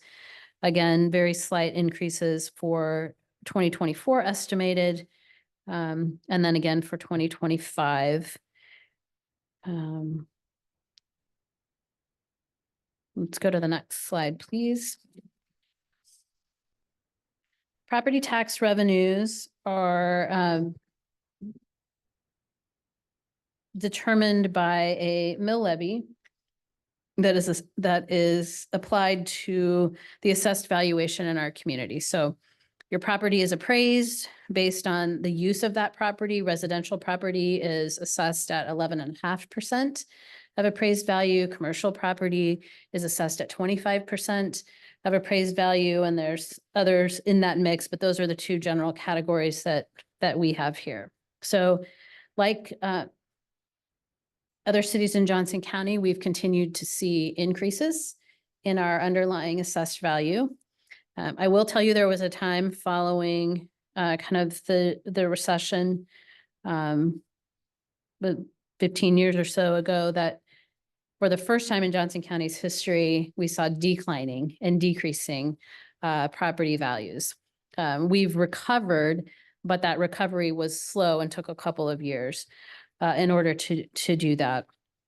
One of the things that is still kind of one of those works in progress for the 2025 budget is you all are familiar with the process. You get a notice from the county appraiser, typically in March each year, telling you what your appraised value is. You have an opportunity to, if you don't agree with that, to protest or file an appeal of your taxes. It goes through a process, and then we work through that simultaneously. All of the cities are working through their budgets and setting their mill levies and estimating. The county appraiser's office gives us what is typically a final assessed valuation, that is the value that your tax bill that comes to you, with the first half being due in December of each year, and then May of each year in November. When we put and adopted the 2024 budget, our projected assessed valuation was about $213 million. So if you were to look at last year's budget materials, 1 mill was estimated to generate about $213,000. So you take that assessed value, divide it by 1,000, and that will always give you sort of the value of a mill. That was if you go to the county's website and pull down a tax levy report, you see that assessed valuation. Each year in March, the county appraiser comes out and shares what they are estimating your assessed valuation for the coming year will be.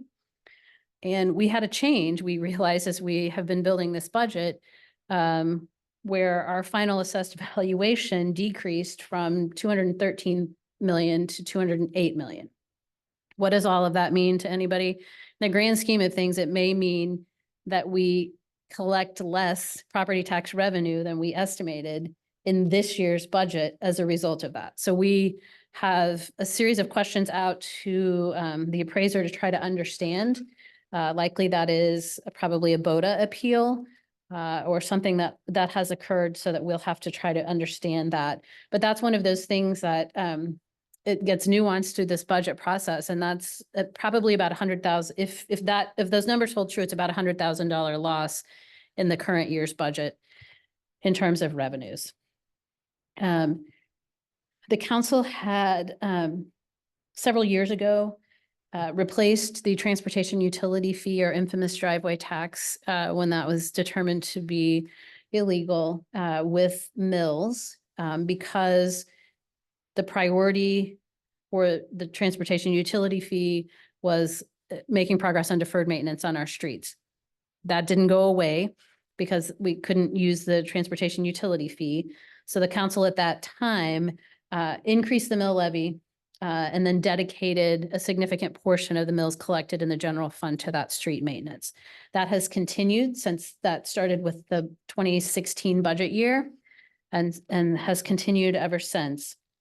One of the things that was a significant part of our discussions in putting the 2024 budget together was looking at the fact that over time, because of changes in TIF districts and some of the reporting of and state budget forms and some other things, we'd actually had a decrease of almost 1.7 mills since 2016.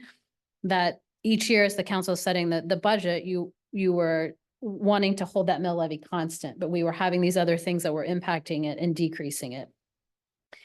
And so it was a long, very thoughtful conversation and putting the 2024 budget together, but ultimately the council made the decision to approve about a 2.1 mil increase for the 2024 budget to really help us begin to address some of the structural imbalances that resulted from that.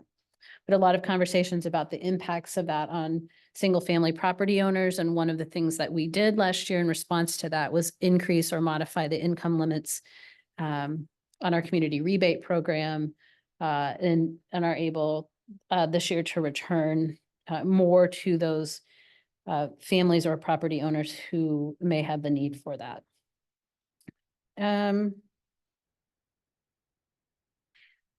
One of the things that has now been in place, I think this will be our third year, is what we'll talk about as we go through this process is the revenue neutral rate.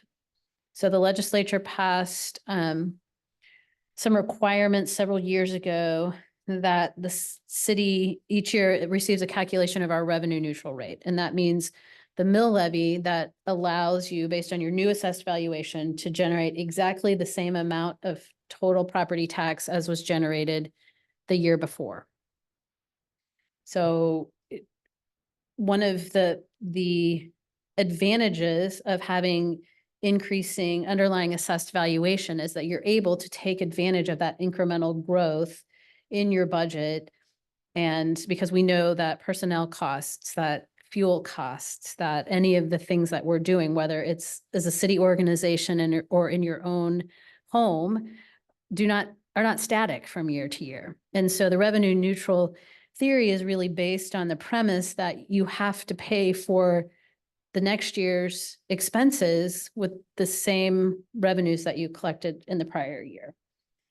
And so the process that we go through now, the council still has the discretion to set the mill levy, but we have to go through a process, and we will do that in the coming weeks, where we evaluate and let the county know of our intent potentially to exceed a revenue neutral rate.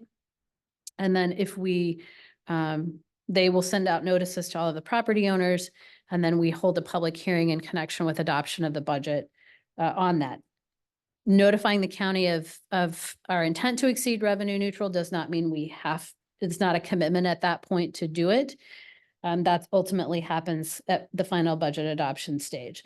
But you can see generally, we anticipate, and we don't have those numbers formally yet from the county. Those will come out at the end of June, but we're estimating our revenue neutral rate to be about 17.7 mils.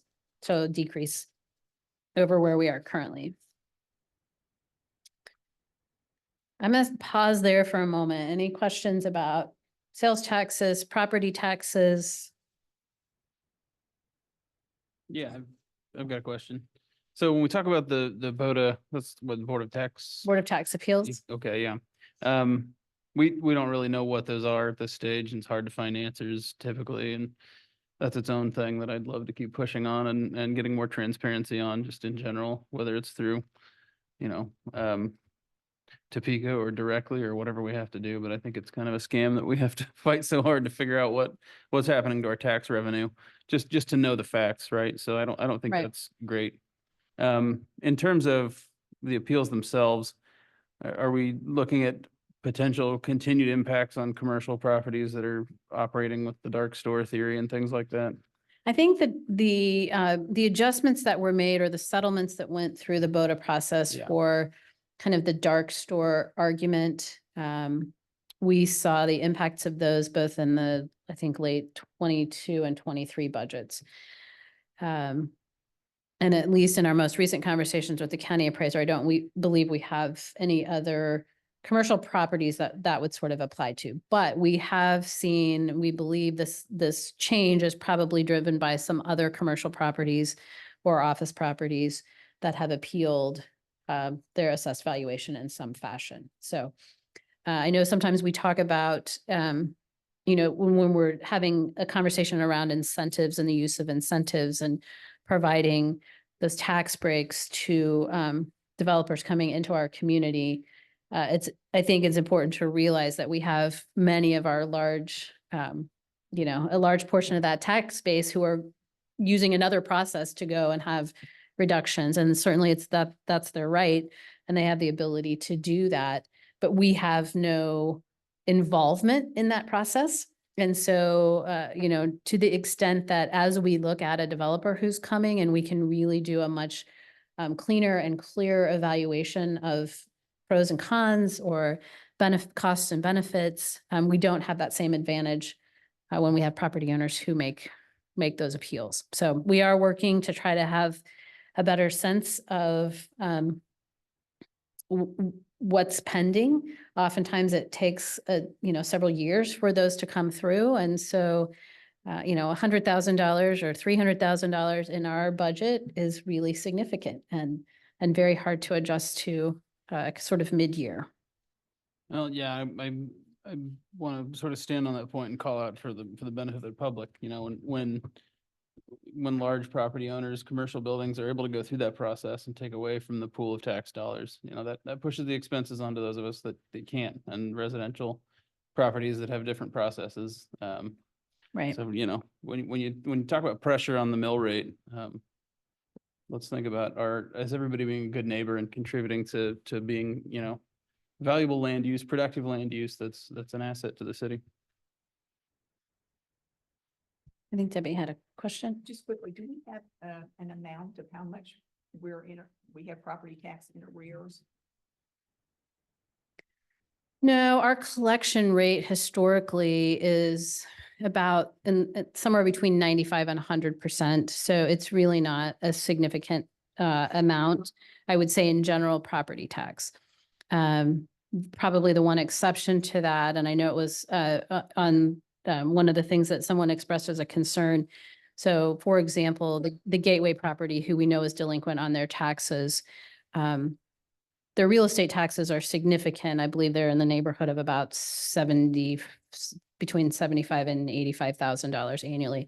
But it's that special stormwater assessment at about $600,000 a year. But it's not impacting their real estate taxes would impact the general fund.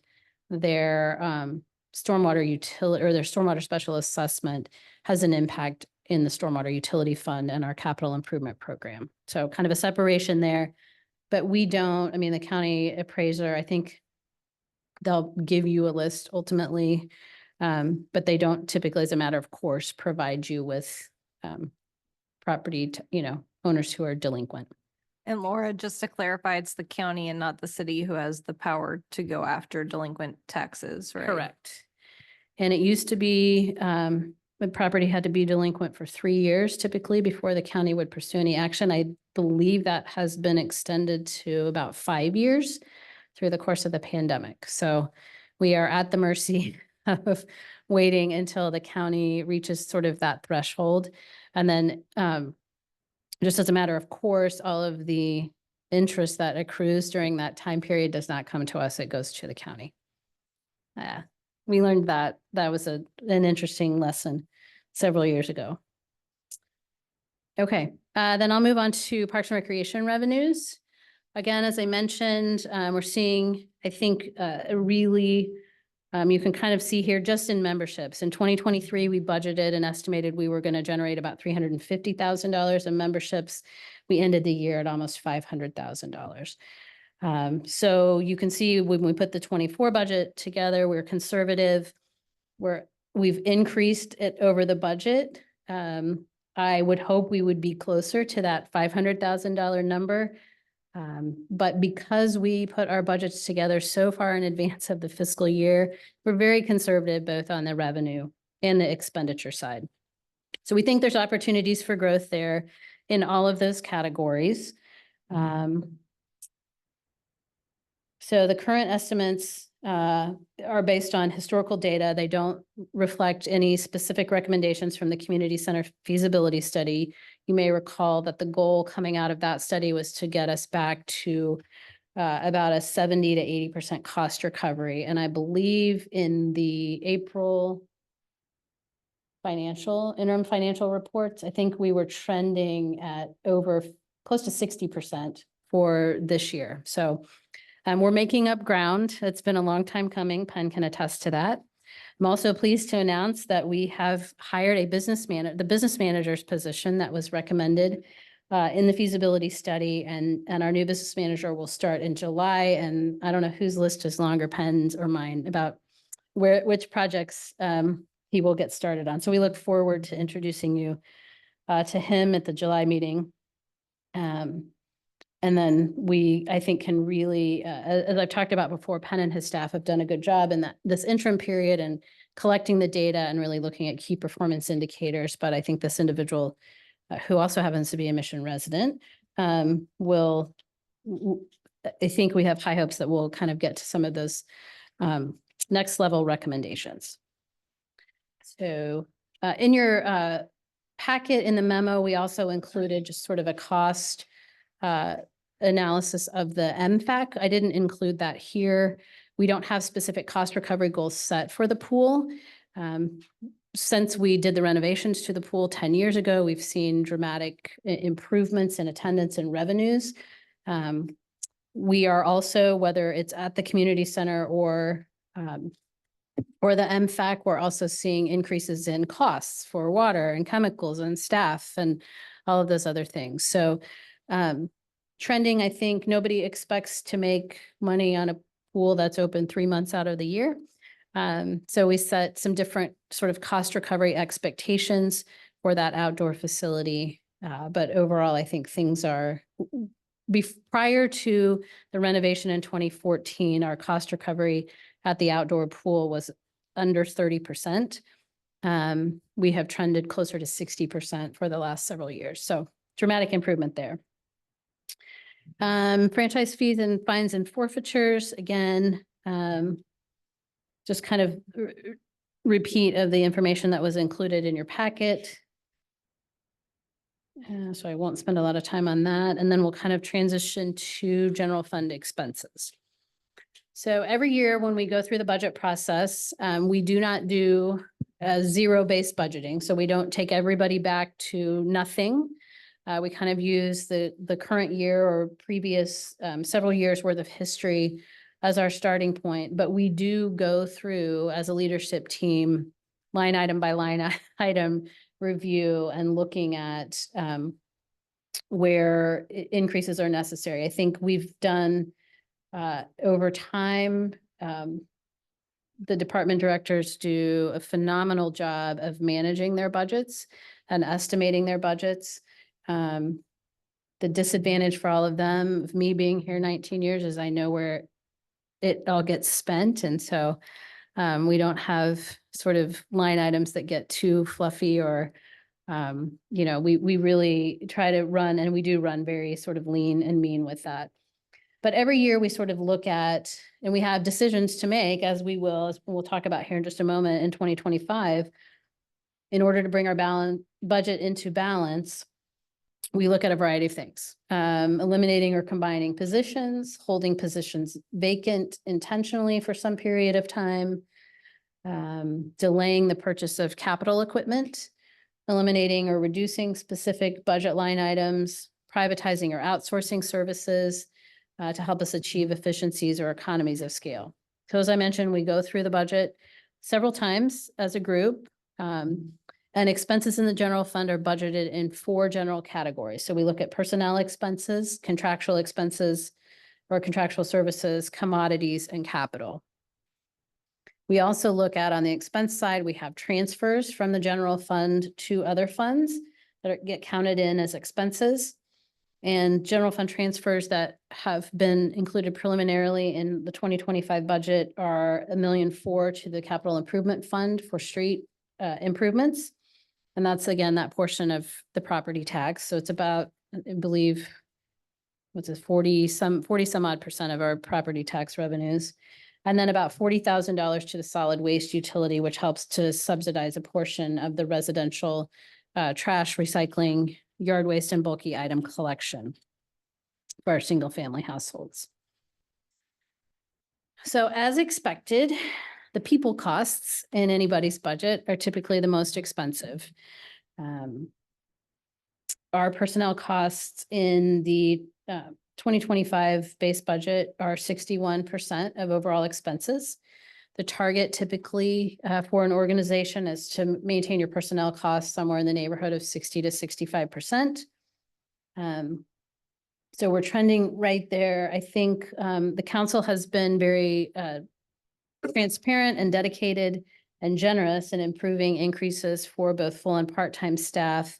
But the challenge that we've seen, and I think is not slowing anytime in the near future, is just competition for employees. And how do we keep our employees appropriately aligned with respect to both the external and internal markets? I think we've mentioned, so last year we turned over close to 22% of our entire organization, which is across every department. And that has never happened in my tenure here. And so we have to be really sensitive to and cognizant of the cost of turnover and training and development as we really look to do that. But I think in the personnel expense category, we have not only salaries and wages, but that's all of our health and welfare benefits, our pension benefits, retirement plan that are mandated by the state of Kansas, KPERS or KPNF.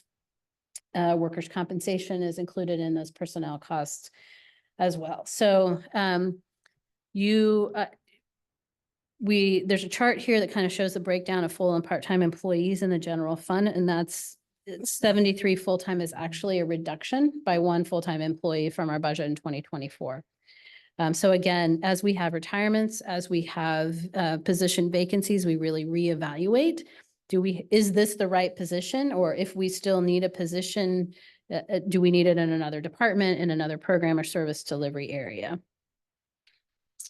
So that will continue to sort of be a challenge. Then general fund reserves, the Government Finance Officers Association recommends no less than 2 months of operating reserves. Yes. Before you leave that, and I apologize for interrupting. Where are we accounting for the lifeguards and all the people that work at the outdoor center in terms of Parks and Recreation part-time? Because it says here. We don't, that's a different number. There's a part-time line item, an expense shown in that budget, but we don't try to break. In the past, we've tried to break that down in terms of actual number of bodies, and it just doesn't, it's a difficult measuring stick to apply to seasonal personnel like that. So general fund reserves, sometimes you'll hear people refer to that as our rainy day funds. The Government Finance Officers Association recommends no less than 2 months of fund balance reserves, and that's just really to allow you greater flexibility to deal with unforeseen or unplanned increases or decreases in revenues or expenditures. And every community is a little bit different. The council by policy currently establishes a goal of 25% of annual general fund revenues as our fund balance policy. And you can see that we have met or exceeded that in the chart for the last several years. You'll see in 2021 and 2022 a tremendous spike in general fund reserves. That is the result of the city receiving about $1.5 million in ARPA funding. And we had until the end of 2024 to actually obligate the funding. So council reserved that, and I think wisely so, throughout kind of the lingering effects of the pandemic, and then made decisions in last year's budget, which were recapped in your memo about how to spend those COVID funds.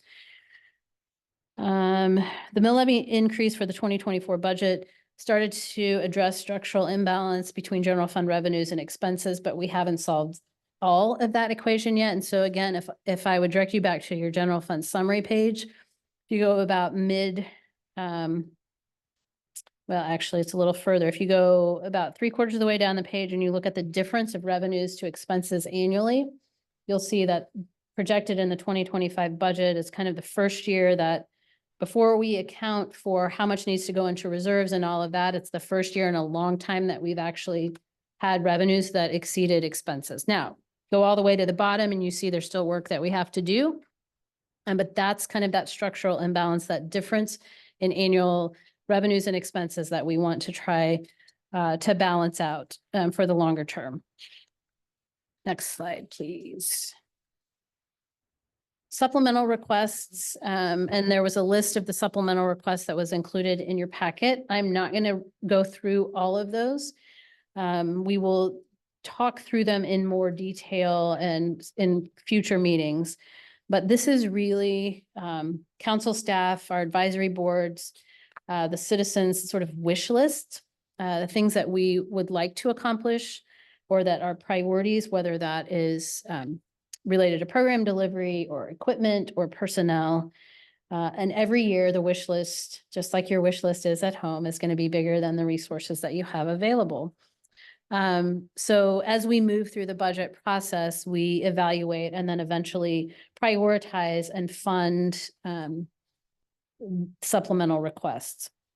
And we can fund supplemental requests out of the general fund, capital improvement fund, just depending on what that need is.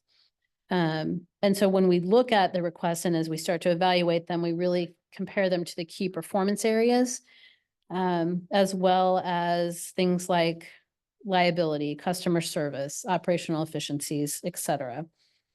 We currently do not have any supplemental requests included in the base budget. So that, again, underscores just, this is a work in progress, and we will begin to sort of go through that. I will touch just briefly, and then I'm going to ask the chief to share some things. So part of what we're working through, we had a meeting about a month ago with Enterprise Mobility, which is kind of an overarching umbrella for enterprise leasing, I think they used to call themselves, and looking at fleet management. They do fleet management for a number of local governments. And we have a meeting actually tomorrow, follow-up meeting with them tomorrow, but I think there are some exciting prospects for us in terms of how we manage our fleet going forward and the expenses related to that. We're at a very unique position and a point in time right now where we're out from under any other existing leases. So we own all of our vehicles and equipment. And so we're looking forward to the information that they bring back to us. We provided VINs and mileage and a variety of different things on everything that we have. And so we'll start to look at that. And I think that will help refine. There are some dollars in the base budget related to that could change and could significantly improve the bottom line, depending on what this conversation looks like. Before I invite the chief up to kind of talk about, because I know one of the questions we've had are things that we've considered, whether it's council or staff or through the Climate Action Plan Task Force, is electrifying the fleet and transitioning the fleet. That's challenge. I mean, even if we had all the money in the world to throw at that, we couldn't go out and actually physically purchase all of the vehicles that we would need. And there's still a lot of things happening in sort of heavier pieces of equipment that we might need to look at. But that's one of the things that was very appealing about Enterprise. They have a lot of experience in that field, kind of keeping up with trends, and they have access to a lot of things. So I think that will help. But I did want the chief to kind of share with you some plans that he shared with me recently about how the department plans to kind of also help collect more information and consider electrification of their fleet. Thank you. I'll try to get through this as quickly as possible. I know we've been here for a while. So as we've looked through this, there are many important factors that we look at when we look at purchasing any equipment. But the bedrock of it is making sure that it's going to be there in every situation. We always think of the worst possible scenarios, and we want to make sure that we can still deliver our services no matter what is going on around us. So that's where we start, and is the bedrock of where we begin that process. So when you talk about electrifying a vehicle, it brings up a lot of questions, or electrifying a fleet. But I thought I'd just, for everyone's benefit, let you know kind of where we're at right now, so you have kind of knowledge of that. Right now, we have 9 frontline patrol cars. We have 7 administrative/detective vehicles and 1 motorcycle. So the new frontline cars are, there's 6 of those. Then every time we flip our fleet, we keep the 3 best ones of the old ones to keep as we say spares. They're not oftentimes spares. They're pretty widely used as well, but that's just how we refer to them. There are times throughout the year that all 9 patrol cars, all 7 administrative cars are out on something, whether that be a parade or a traffic enforcement or major crime scenes. There are times that all vehicles would be in use.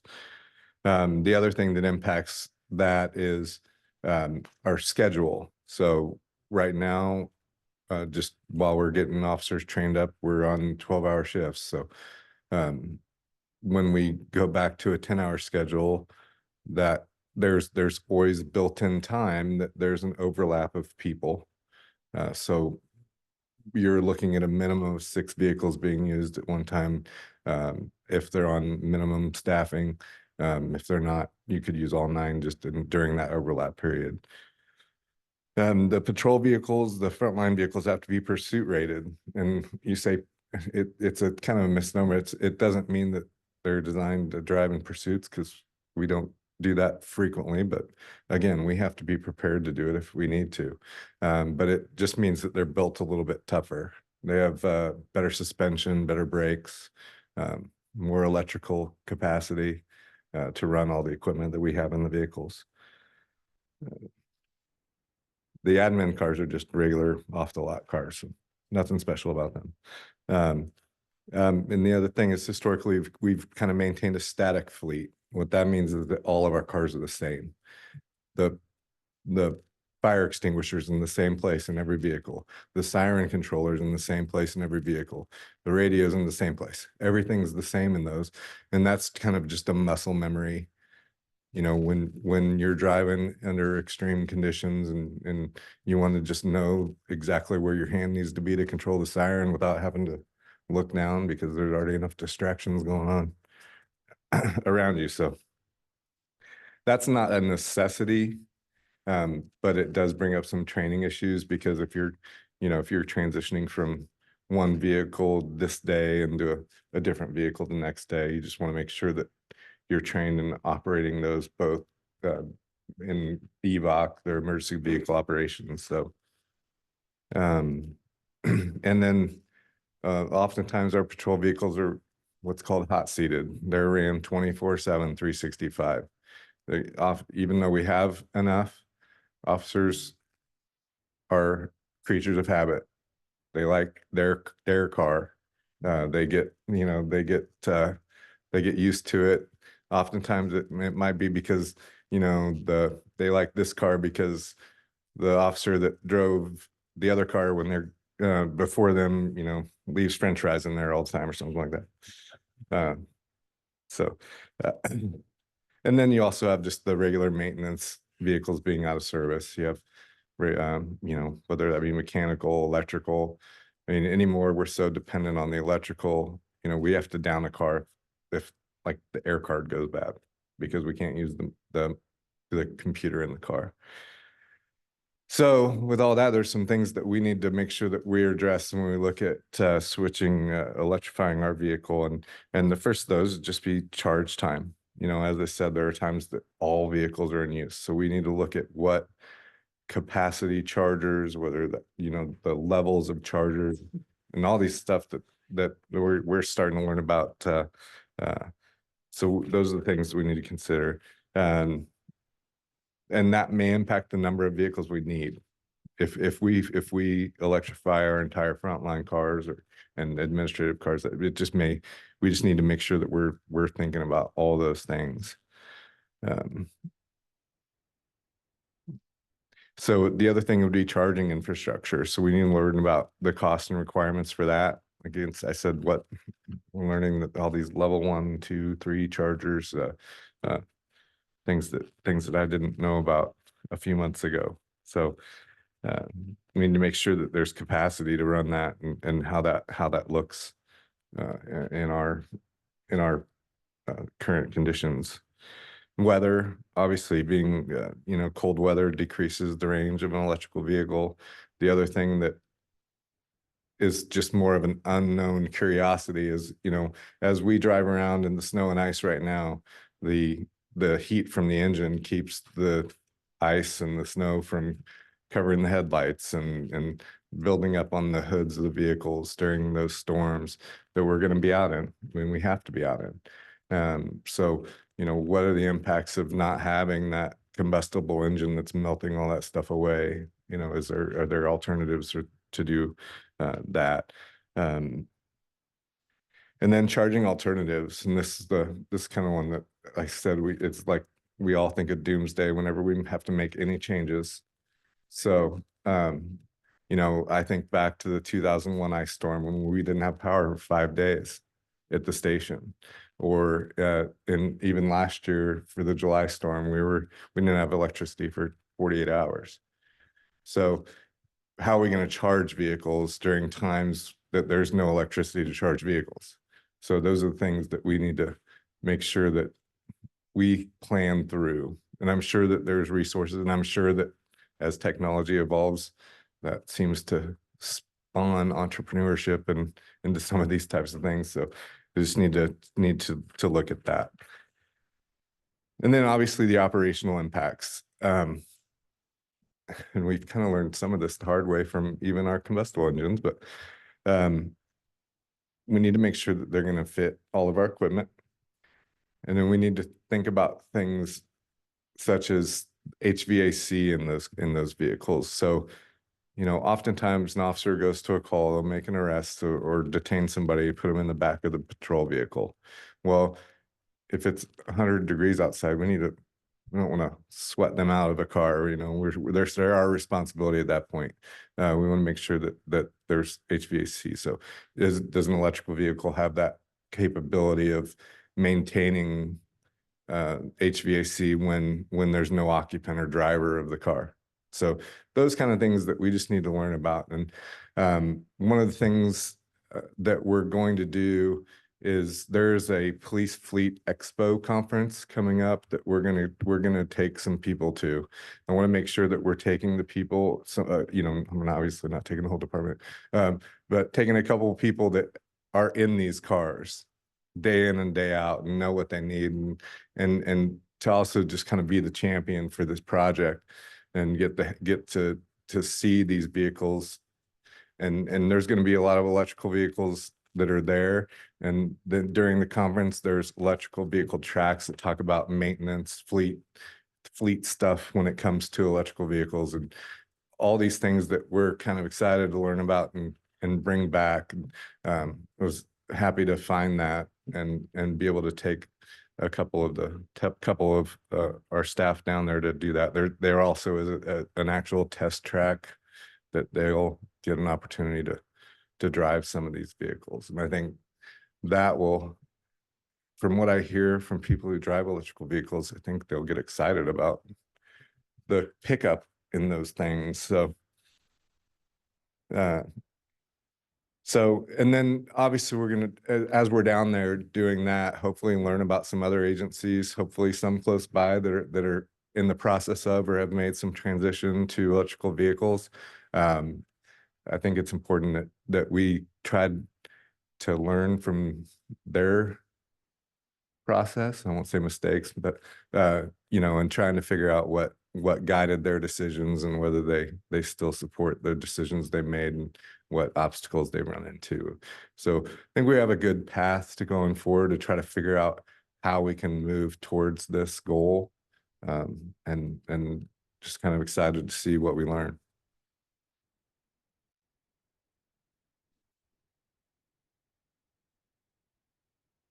Thank you, Chief.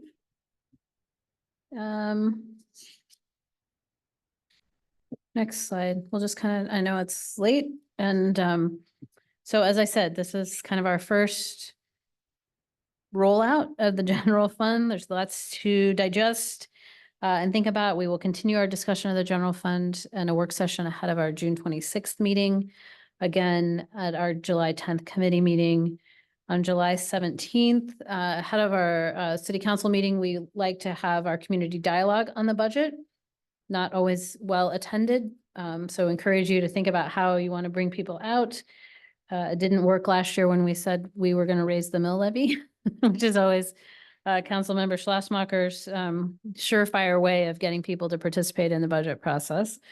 And again, we like to have at least the budget formed well enough at that point that we can sort of give our residents and businesses a clear picture of what we're thinking. We'll have a work session at the end of July, in August, and then our public hearing on the budget and potentially the intent to exceed revenue neutral will be at the August 21st council meeting.